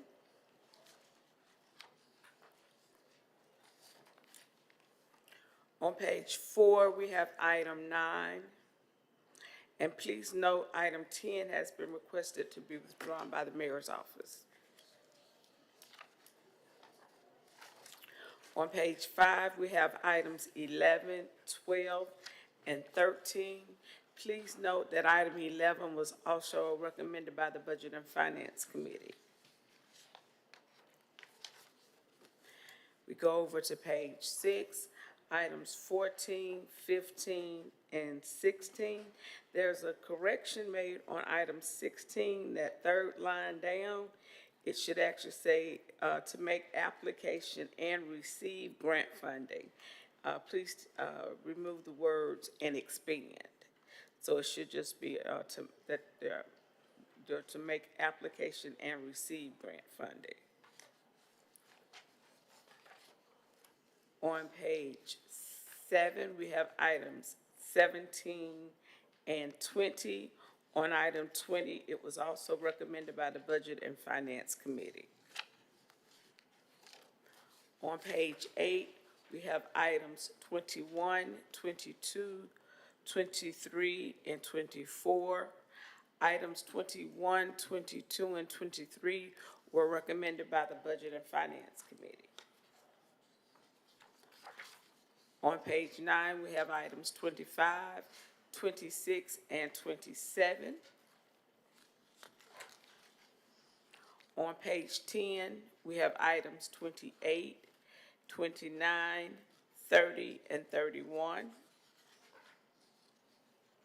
On page 11, we have items 32, 33, 34, 35, and 36. And that completes the consent agenda. Okay, do any members of the council wish to add or remove an item from the consent agenda? I just have a question. Pro Tem Alexander? Did we need to remove item number 14 from consent on page 6? Yes, so I'd like to remove item 14 on Okay. page 6 from consent. And then I have a question. The item number 8, is that withdrawn on page 4, or is that item still open Mr. for President. consideration? It's going to be Chief, yes, we're requesting item number 8 to be withdrawn. All right, thank you. Withdrawn, all right. Those are my questions, thank you. Okay. Counselor Smitherman, Can we remove item 9 just for discussion? all right. Item 9. Yes. Okay. Thank Any additional items from the council? We also have several public hearing items that are marked for consent. Do any members of the public wish to remove items 3, 4, 5, 6, or 7 from the consent agenda? Seeing none, we're ready for a motion on the consent agenda. So move. Second. That was Counselor. Williams and myself. All right, thank you. Okay. We're ready for the vote. All right, all in favor, let it be known by saying aye. Aye. All opposed? The consent agenda is approved. Item 1, please.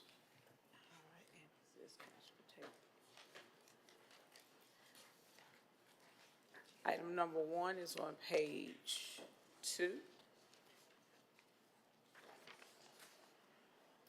An ordinance extending the moratorium on automated car washes within the city, and this is the hearing about interested parties.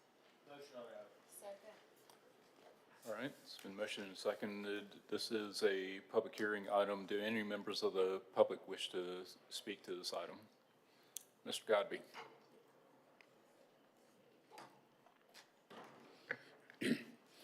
I'm Paul Godby. I live at 821 23rd Street South. I'm president of the Southside Neighborhood Association. I've spoken about this before, and I sent you a series of email pictures last night. I'm not sure if all y'all got it, so I have a hard copy here if you can pass around and see what I'm talking about.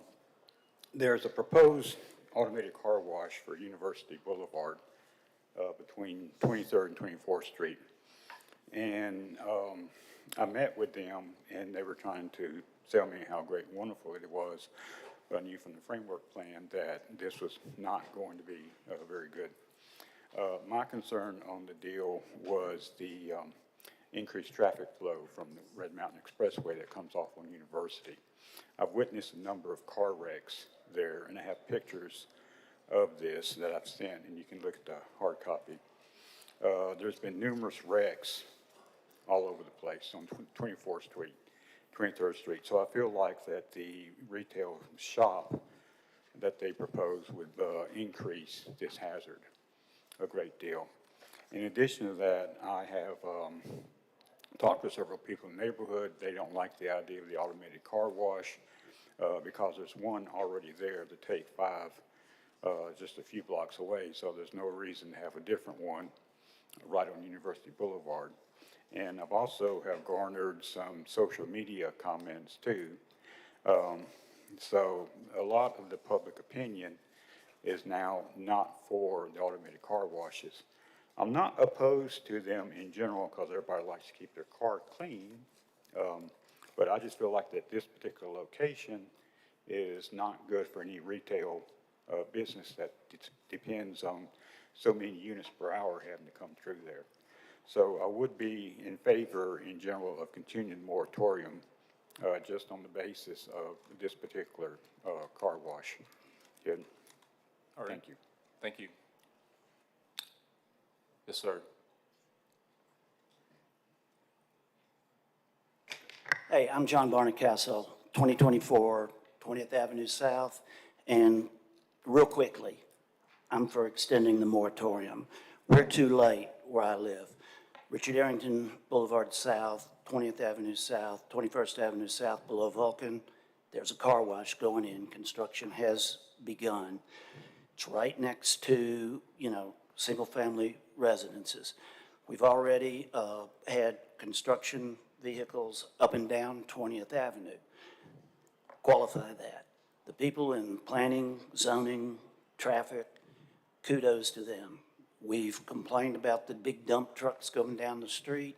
They took care of it. So that's in any support that you guys. So not to happen to any other neighborhood, please continue the moratorium until there are decent regs and whatever concerning them. One more note, and then I'll leave you alone. We haven't seen any updated site plans since 2023. They're not really required. I've made official requests to see what the site plan, because nobody on our street knows what's going in. We know it's a car wash, but we don't know the landscaping. We don't know the retaining walls. We don't know anything. The construction supervisor told us that blowers would be 15 feet from the houses. And we were told back in 2023 it's at least 50 feet, if not more. So it's those kind of things that we just want to keep a track on, but please extend the moratorium so nobody else deals with this. Thank you. All right, thank you. All right, that's all of our speakers. So we have a motion on this.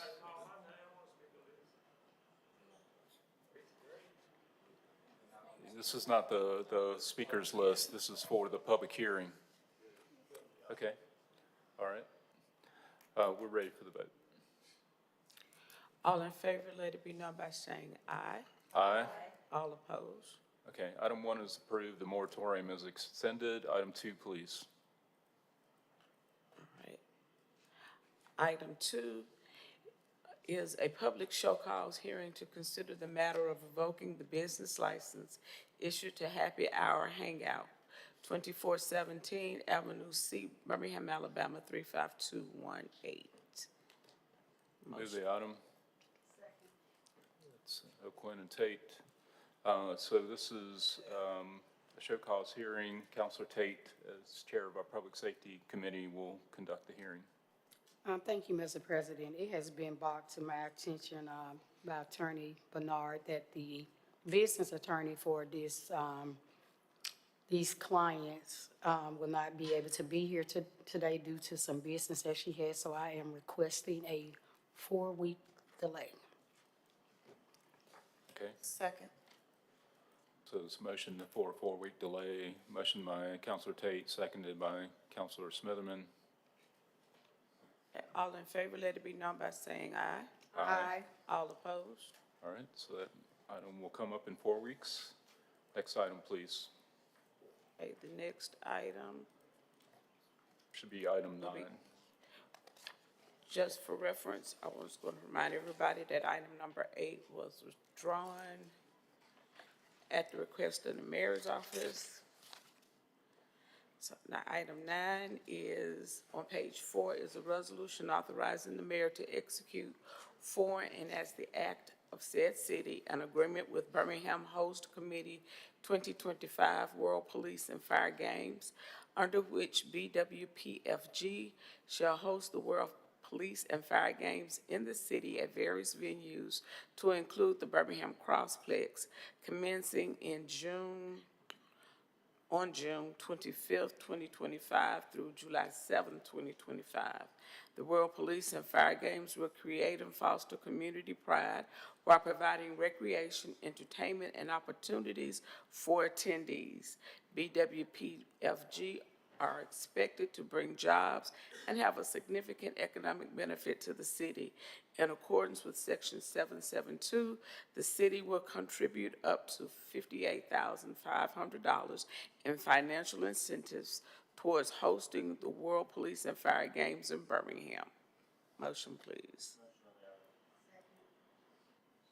Williams and Tate. All right, discussion on this item? Counselor Smitherman. No, I'm just excited that this event is coming to Birmingham, especially going to Canada a couple of years ago to see how they did it there. And just kudos to Chief Mitchell for this event. I'm really excited to see how Birmingham will do it. What were the stats, Chief Mitchell, on how many were participating from Birmingham in the state? Yeah, thank you, Mr. President and Council. So as of right now, from my last board meeting, we close around 7,500 athletes that are registered based off of trends that we've seen in other past World Police and Fire Games.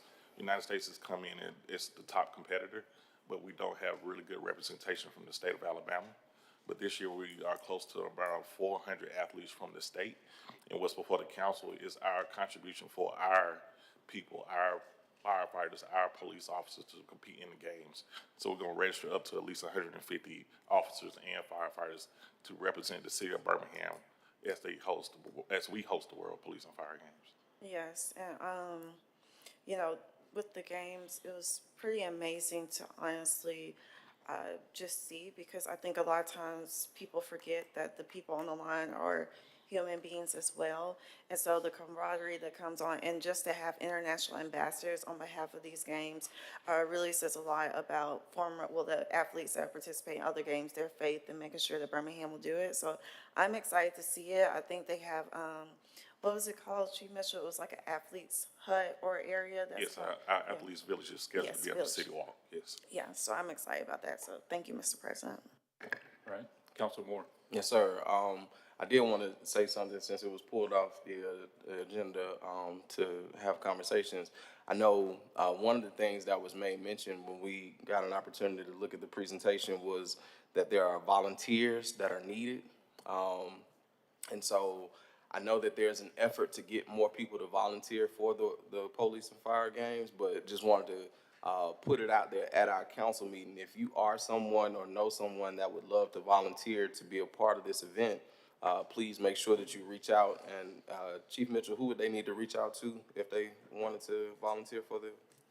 So yeah, you put me on the spot on now. All right, my So bad. if it's a city employee, they would reach out to HR. If they're an external person that's interested in volunteering, they would contact Kathy Boswell. Kathy And Boswell. the website also has it. It's WPG Bingham 2025. So we'll make sure to put that out for your social and our social channels. Got you. So again, if you are someone who would love to volunteer and possibly even participated in the World Games, World Police and Fire. well, I know what I'm saying, but if you participated as a volunteer before, like, make sure you come back and participate with us again. So, Yeah, and bring your church and your business and all the employees along with you. Council Williams. Thank you. Yeah, I think that this is going to be an awesome event for the city. When we look at, having 7,500 athletes are already registered and the goal was 8,500, that speaks to a lot of hard work for a lot of people, Chaz's team. Also want to give a shout out to Allie Ammons, who is in charge of registering all of the first responders across the United States. She has done an absolutely amazing job of getting people from all 50 states to come to the city of Birmingham. And when we look at what 8,500 athletes mean in terms of room night stays and them bringing their families and in our restaurants, this is poised to be a huge win for the city of Birmingham. They're buying their own tickets and they're staying in their own hotel rooms, which is a little different than the World Games where there was some subsidies allotted for room night stays. So this has the potential to be a huge win for Birmingham and our metro area. So shout out Chaz and Allie Emmons for y'all's hard work. All right, thank you. Councilor Tate. Thank you, Mr. President. Yes, Chief Mitchell, just want to inquire about how are we engaging families and youths to come out to participate or watch some of these sports? Because I did have an opportunity with Councilor Smitherman and yourself to go to Canada to see how everything flowed, and we had an opportunity to attend a lot of things. I saw a lot of families and young people engaged. So how are we making sure that we can kind of get our young people and their families out to these events? So this is the final week for athletes registration. So once we finalize that list, we'll be able to put out the actual schedule of events where all the hosting and the venues will be at. The World Police and Fire Games, all the events are free to the public. It's open. Nobody needs a ticket from the opening ceremonies to the closing ceremonies. They want to make it inviting for not only our international guests, but our citizens that can participate and just enjoy just this celebration of heroes. Thank you, Chief. I'm gonna run track. Okay. All right, we're ready for the vote. All in favor, let it be known by saying aye. Aye. All opposed? All right, item 9 is approved. Okay, and as, again, please remember, item number 10 was withdrawn by the mayor's office. All right. Then we're gonna go over to page 6, item 14. Item 14 is a resolution authorizing the mayor to accept and expend a grant with the Jefferson County Community Service Fund in the amount of $10,000. Said funds shall be used to assist the city with the Roger Smitherman Community Enrichment Activities at the Arlington Antebellum Home and Gardens. No matching funds are due from the city, and authorizes the mayor to take any actions and execute such other documents as are appropriate and necessary to accept and expend the grant funds on behalf of the city of Birmingham. A motion, please. Williams and Tate. All right, any discussion? We're ready for the vote. All right. All in favor, let it be known by saying aye. Aye. All opposed? Please note my abstention. All right. Item 14 is approved. That brings us to item 18. All right, item 18, which is on page 7. Item 18 is a resolution appointing one member to the Design Review Committee as a building trades practitioner for a term expiring July 30th, 2027. Motion. Okay, move the item. Second. All right, so Counselor Abbott had another engagement that she had to get to, so on her behalf, I am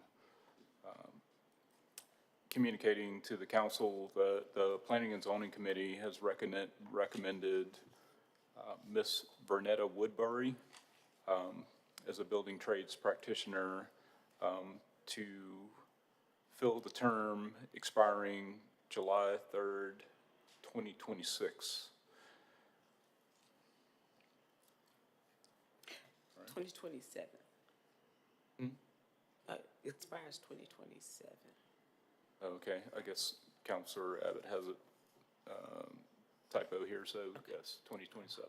Move the item. Second. All right, All in favor, let it be known by saying aye. Aye. All opposed? all right, so item 18 is approved, Ms. Woodbury is appointed, and item 19. Item 19 is a resolution appointing one member to the Zoning Board of Adjustments as a building contractor for a term expiring November 25, 2026. Second. Okay. Also, the Planning and Zoning Committee has recommended the appointment of Mr. Darrell Varner to the Zoning Board of Adjustments for a term expiring November 25th of 2026. Move All to in favor, let it be known by saying aye. All right. All Aye. opposed? All right. Item 19 is approved, and Mr. Varner is appointed to the ZBA. Okay.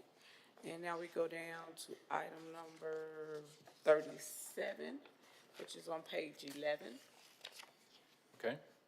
A resolution setting a public hearing July 15th, 2025, to consider the adoption of an ordinance to amend the zoning district map of the city of Birmingham, case number ZAC 2025-00007, to change zone district boundaries from CR4A contingency medium-density residential district to MUL mixed-use low district, filed by Maria Dominique Villanueva. I'm sorry if I mispronounced it.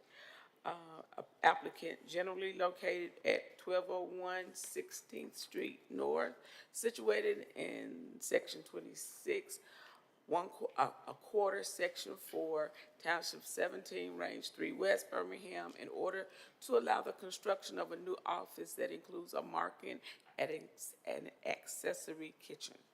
Move the item. We need a motion for unanimous consent to pass this today, No, sir. right? No? Because you just said in a public hearing.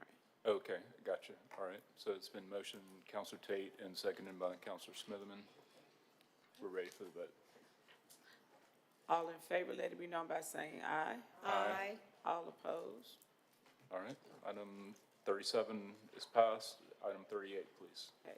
Item number 38 is a resolution setting a public hearing July 15th, 2025, to consider the adoption of an ordinance on a proposed text amendment to the city's zoning ordinance, ordinance number 15-133 as amended, to include the addition of several terms that were previously not defined and new definitions of alley, lot, and public building that will affect all property within the corporate boundaries of the city of Birmingham. Motion, case number ZAC 2025-00012. All right. Smitherman and Tate. Any discussion? We're ready for the vote. All in favor, let it be known by saying aye. Aye. All opposed? Item 38 is approved. That concludes our business items on our agenda. We'll now move on to our announcements. Councilor Woods. Thank you, Mr. President.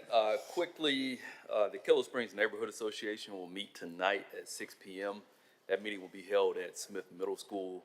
I want to encourage all Killer Springs residents to come out and join the conversation. So, thank you, Mr. President. All right, thank you, Councilor Tate. Thank you, Mr. President. Sandusky neighborhood meeting will be tonight at 6 p.m. at the Jimmy Hudson Rec Center located at 309 Pratt Highway, North Pratt neighborhood. Meeting will be held tonight at 5 p.m. at the Pratt City Library located at 509 Dugan Avenue. Oak Ridge neighborhood meeting will be on Thursday, June the 12th, 2025 at 4 p.m. They meet on conference call. You can call the number 952-206-4918, passcode 223418. Hooper City neighborhood meeting will be held this Thursday, June the 12th, 6 p.m. at the Hooper City Rec Center located at 3901 4th Street West. Inslee neighborhood will be held Thursday, June the 12th at 6 p.m. at Inslee Rec Center located at 2800 Avenue K. The next public safety meeting will be held today at 1 p.m. in the council chamber. Also, Mr. President, I really want to highlight an event honoring fathers, calling all kings a Father's Day brunch experience presented by One Hood Wins, IRSJ Until Freedom, the Black Man Can. So that's going to be Sunday, June the 15th from 1 p.m. to 4 p.m. at the Tuxedo Ballroom, 2001 Avenue D, Birmingham, featuring My Son Lennon, hosted by Angelo Pinta and Jacoby Williams. From the block to the throne, we crown the fathers who hold it down. So come out, fathers. This is a free event that's powered by District 9 in conjunction with One Hood Until Freedom and the IRJSA. This is a free event. So if you can drop by, fathers, come on out. They're going to be Dr. Jamila Davis and her team, who was one of the recipients of the Violence Reduction Initiative, is coming into Birmingham, and they're going to be honoring dads on Father's Day. So we would love for you all to come out. It's going to be live performance, spoken words, healing circles, real talk, storytelling station, soulful brunch, gifts for every father. So please come out and celebrate this great event. And my son Lennon is a renowned brother that is a part of Until Freedom that is associated with Tamika Mallory, real social justice advocates. So they're going to be coming into town honoring. So if you can come out, come on by the Tuxedo Room and enjoy the festivities. Thank you, Mr. President. Thank you, Councilor Williams. Thank you, Mr. President. Roebuck Springs will have their neighborhood meeting on June the 12th at 7 o'clock at their regular spot in New Beginnings Church. And special shout out to everybody that came to Fishing Radio this weekend. It was a great event. I specifically want to shout out Parks and Rec. They really did an awesome job, and we had a ton of city staff outside of Parks and Rec that participated as well. So Shanae and your team, thank you very much for always pulling this off and an awesome event. And that is it. All right. Thank you, Pro Tem Alexander. And when's the fish fry? You missed that. Thank you so much. These are announcements for District 7. I'd like to begin by welcoming our summer intern, Ms. Caitlin Copeland. And Caitlin will be joining us this summer and working in the District 7 office. She's a student at Tuskegee University, majoring in animal science, and she wants to become a veterinarian, but she wants to specialize in large animals and possibly more. So we're very excited to have her. So we'll look forward to working with you this summer, Caitlin. Thank you.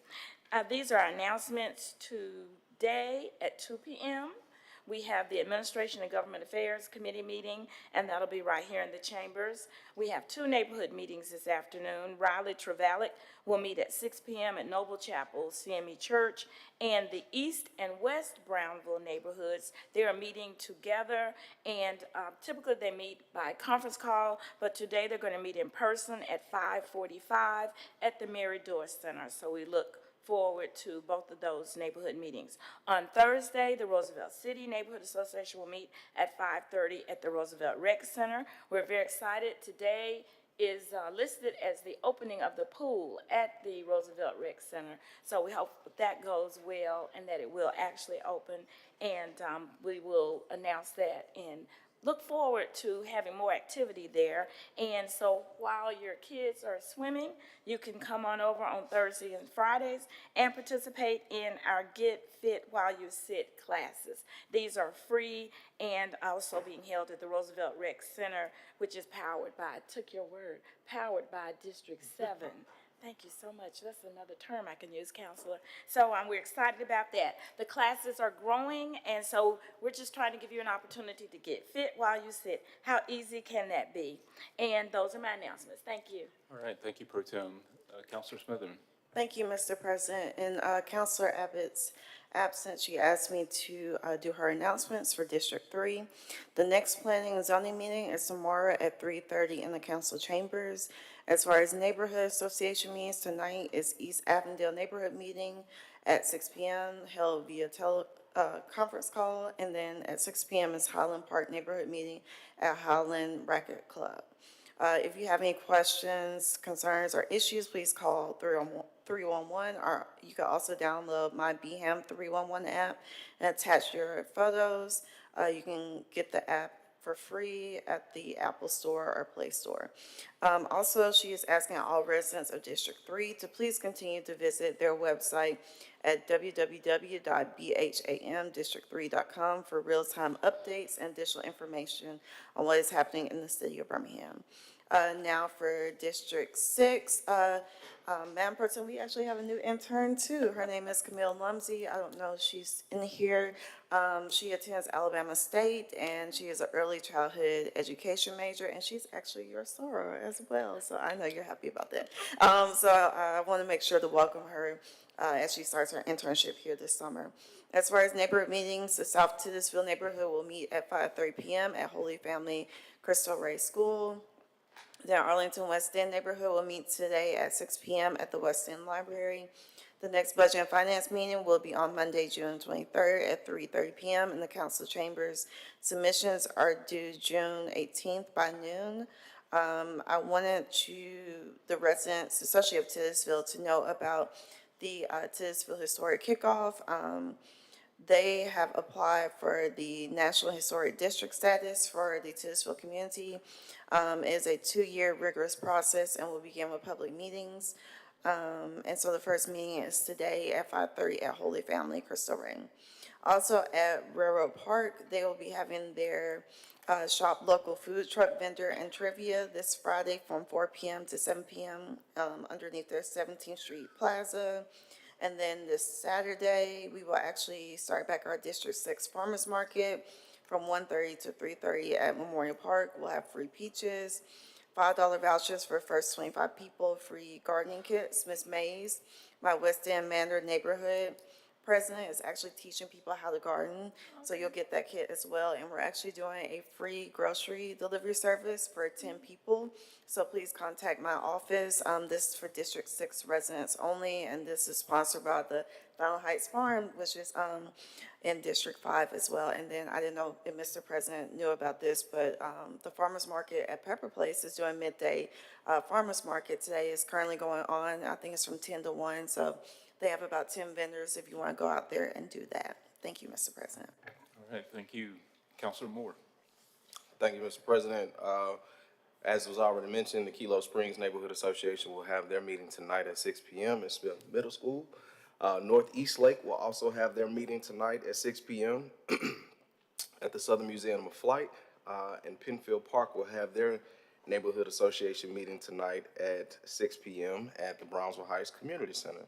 Let me see, wanted to give a big, huge shout out to Strive Birmingham for breaking ground on their new location in the Woodlawn area. They have actually purchased a building that they're going to turn into their main headquarters. There was a lot of people that came out, and I'm excited about what they're going to be able to bring to the community. They've always been a fixture and a supporter of Woodlawn, but now they have their own home.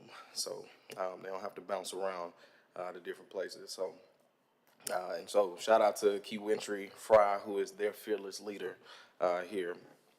The Vanguard Development Collective will be having two major events in the upcoming days. So they're asking everybody to save the date for the Ideas to Impact Birmingham Week, or Ideas to Impact Week, which will take place June 16th through June 20th at Polaris. So the Ideas to Impact Week is presented by the Vanguard Development Collective, hosted by Polaris, BHAM, and ASL Creative, but sponsored by PNC Bank. Ideas to Impact Week exists to fuel innovation and accelerate transformation across industries. In 2025, it's fashion, food, tech, storytelling, and beyond. By gathering a dynamic ecosystem of builders, dreamers, and doers to learn, connect, and grow. They're not just hosting a conference, they're cultivating a blueprint for regional transformation and documenting it in real time. The insights, conversations, and collaborative sparks generated throughout the week will power the creation of a first-of-its-kind white paper, turning lived experience, and innovative ideas into a shareable research asset for broader impact. So they have several different panels that are going to be taking place with some really cool people. Katrina Brown Graham, who is an attorney, Patrick Barnett, Renee Price, Archie Stewart, Duquette Johnston, Jermaine Williams, Aisha Taylor, Olivia Anthony, Patrick Murphy, Anisha Hardy, Zebby Carney, Kayla Gladney, Jalit Joseph Nelms, Zandra Jones, Raymond Lassiter, and so many others. So register on Eventbrite for Ideas to Impact Week. It's going to be a great time. And then the next event that they're hosting is the 4C Accelerator. So the 4C Accelerator helps small and medium-sized businesses overcome two of the biggest barriers to growth: access to capital and procurement readiness. So whether you're in construction, manufacturing, or technology services, they will provide the practical support you need to secure funding, build capacity, and compete for larger contracts. Both of these events are free, but with this 4C Accelerator, I really encourage folks who want to learn more about that to participate because there's also a $2,000 stipend that you can receive by participating. Most of the time when we have these accelerators in our city, you know, folks ask you to come through.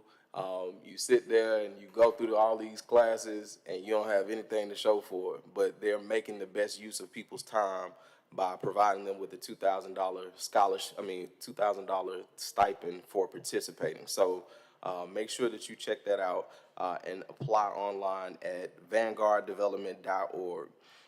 And last but not least, there's going to be a Father's Day brunch June 15th from 1 p.m. to 4 p.m. at the Riverfish Market,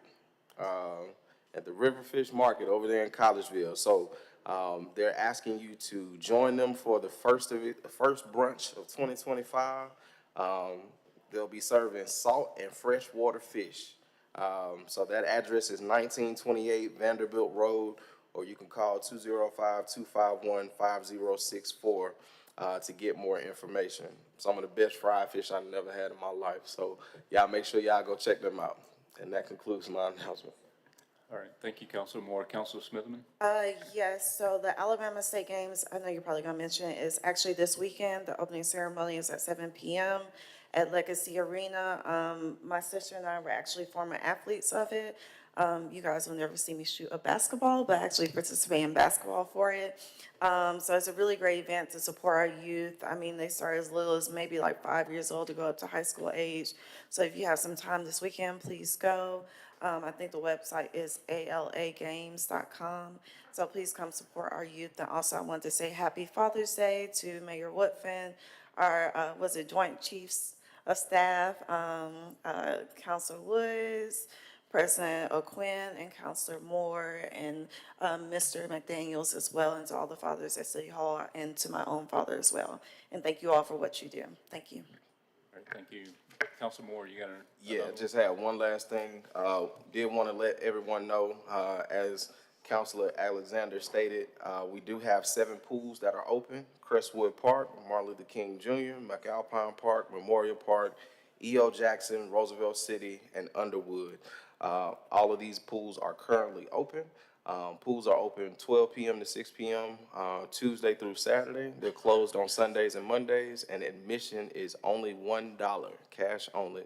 And if you would like to have swim lessons, you're able to pay $10 per 2-week session from 10 a.m. to 12 p.m. on Tuesday through Saturday. Yeah, so make sure, you know, if you are a male, you wear some swim trunks, no basketball shorts, bathing suits for females, no sports bras, tank tops, or shorts, all right? Like, y'all make sure y'all follow that dress code. Thank you. All right, thank you. For District 5, the East Avondale Neighborhood Association will meet tonight via phone conference at 6 p.m. If you would like to join that meeting, please contact my office for more information. That number is 205-254-2679. The Smithfield Neighborhood Association will meet Thursday, June 12th at 6 p.m. at the Smithfield Court Community Nutrition Center. And the Transportation Committee will meet on Monday, June 23rd, 2025 at 2 p.m. here in the council chambers. If you have agenda items to submit, please send those to kimberly.phillips@birminghamal.gov. Want to remind folks that the Birmingham Civil Rights Institute will host its annual Juneteenth celebration. Excuse me. I apologize, but we only have 4 council members. Right.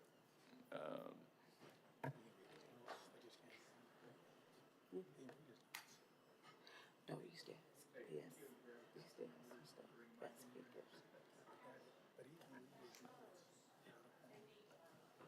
I'm going to just go ahead and finish my announcements here. So again, the Birmingham Civil Rights Institute will host its annual Juneteenth celebration Thursday, June 19th, 2025 from 11 a.m. to 5 p.m., featuring music, line dancing, a kids zone, food trucks, and free admission.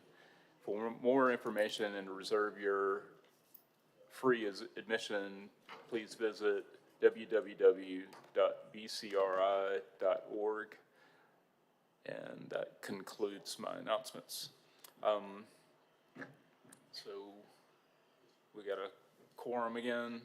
We will move on to our public speakers. The first speaker is Charlie Powell. Mr. Powell has left. Okay, the next speaker is Janice Wilson.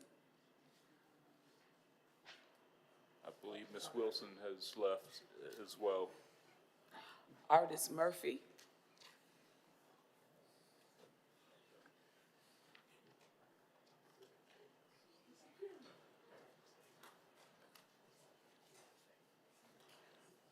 To the mayor's office and to President Quinn and Pro Tem, Ms. Alexander, I want to say good morning.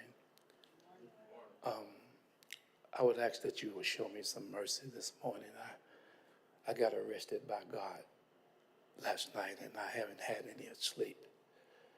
And he wanted me to share a message with you of encouragement. And I pray that you would take the clock off me and let me finish because I'm a little drained.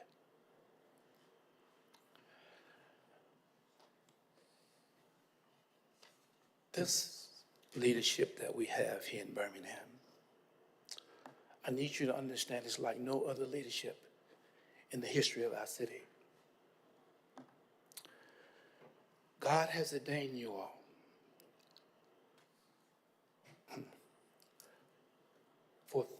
for a special purpose, for a special time. This is the second time that this has happened since there being a mayor in the city of Birmingham. Benita Carter in June 22nd, 1979, at the age of 20 years old, due to a lie and some propaganda and some misunderstanding caused the change in the city of Birmingham in Mayor Arrington's administration. But that was a physical thing based on physical abuse. You all have to deal with this other thing called spiritual warfare. And what makes it so different, y'all gonna have to help me and pray for me. Just be patient with me. I didn't come here on my own. Ain't no man in his right mind would want this. Due to his administration caused the first mayor, black mayor, to be created in this city. But what makes it different is they had the church on their side. The church is gone missing now for you all. They're dormant. They become cowards. They will not stand with you. And this is why you all are so special. God wanted me to tell you that there's a thing called spiritual birth that comes from a spiritual seed. And no man can see it. It just resides inside of them. And it causes things to happen that would not normally happen. It causes a change. 20 years ago, I stood at this podium and said, open Birmingham up for business. God has never sent me anywhere. He's been kind of good to me. Why? I don't know. But he answered my prayers. They had a sign at Railroad Park said, Birmingham, open for business. I don't know why I see the things I see, but God let me see them. I don't understand them all. But let me share some with you. I saw a press conference with our mayor. And President Quinn, you was behind him. And City Attorney, you was on the left of him. Now, I supposed to have seen a mayor and a council president and a city attorney. But that's not what I saw. I saw the spiritual child of Frederick Douglass as my mayor. And I saw the spiritual child of John S. Kennedy, you, standing behind him. And I saw to his left a city council. The spirit of Rosie Parks, created by Thurgood Marshall. He wanted me to tell you something, Sister Smitherman, Crystal. He said, you represent those 4 little girls that was bombed at 16th Street Baptist Church. And they're not dead because they're going to live through you. This is a special time, Chad. I believe I can call you that and you don't take it disrespectfully. And Cedric. And Nicole. He told me to tell you he is with you. But you cannot get people to understand what they cannot see. It is your responsibility to present that spiritual seed that has been planted in you to a world, regardless of if the world receive it. Because the prince of the world is Satan, and he don't know how to receive God's children. If you look at what God has placed in you all, and I want you to go home and take a little time and meditate on how you were born as a child and your walk to get you here. You would clearly see that you were born for this time, for this reason, for his people. May God bless you. May God keep you is my prayer. Thank you, Dr. Murphy. All right. I want to thank our police officers on duty, Officer Pinker and Officer Square. Thank you for being with us. And that concludes our business. Second. All in favor, let it be known by saying aye. Aye. All opposed? Meeting adjourned. I want to give a shout out to a lot of people today that helped make this possible. This is my 8th year doing this event, and I believe our 27th year as a city hosting this event, and we're really excited to see people come back. Last year we had a couple thousand people out here. There's plenty of room out here, but people do come early to reserve what they think is the best spot. But I know this, since we just put over 2,000 pounds of fish in the lake, there's really no excuse for not being able to catch something. Here we go. Everybody cast your lives in the lake. This kind of kicks off the summer. This is always the first weekend in June. It kind of marks the first event of the summer.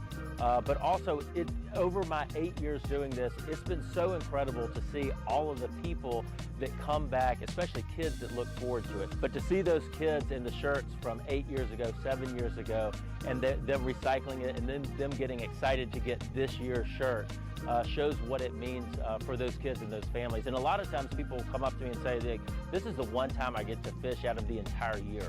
And so that's obviously very special for them, special for their parents, grandparents, whoever family members are out there with them.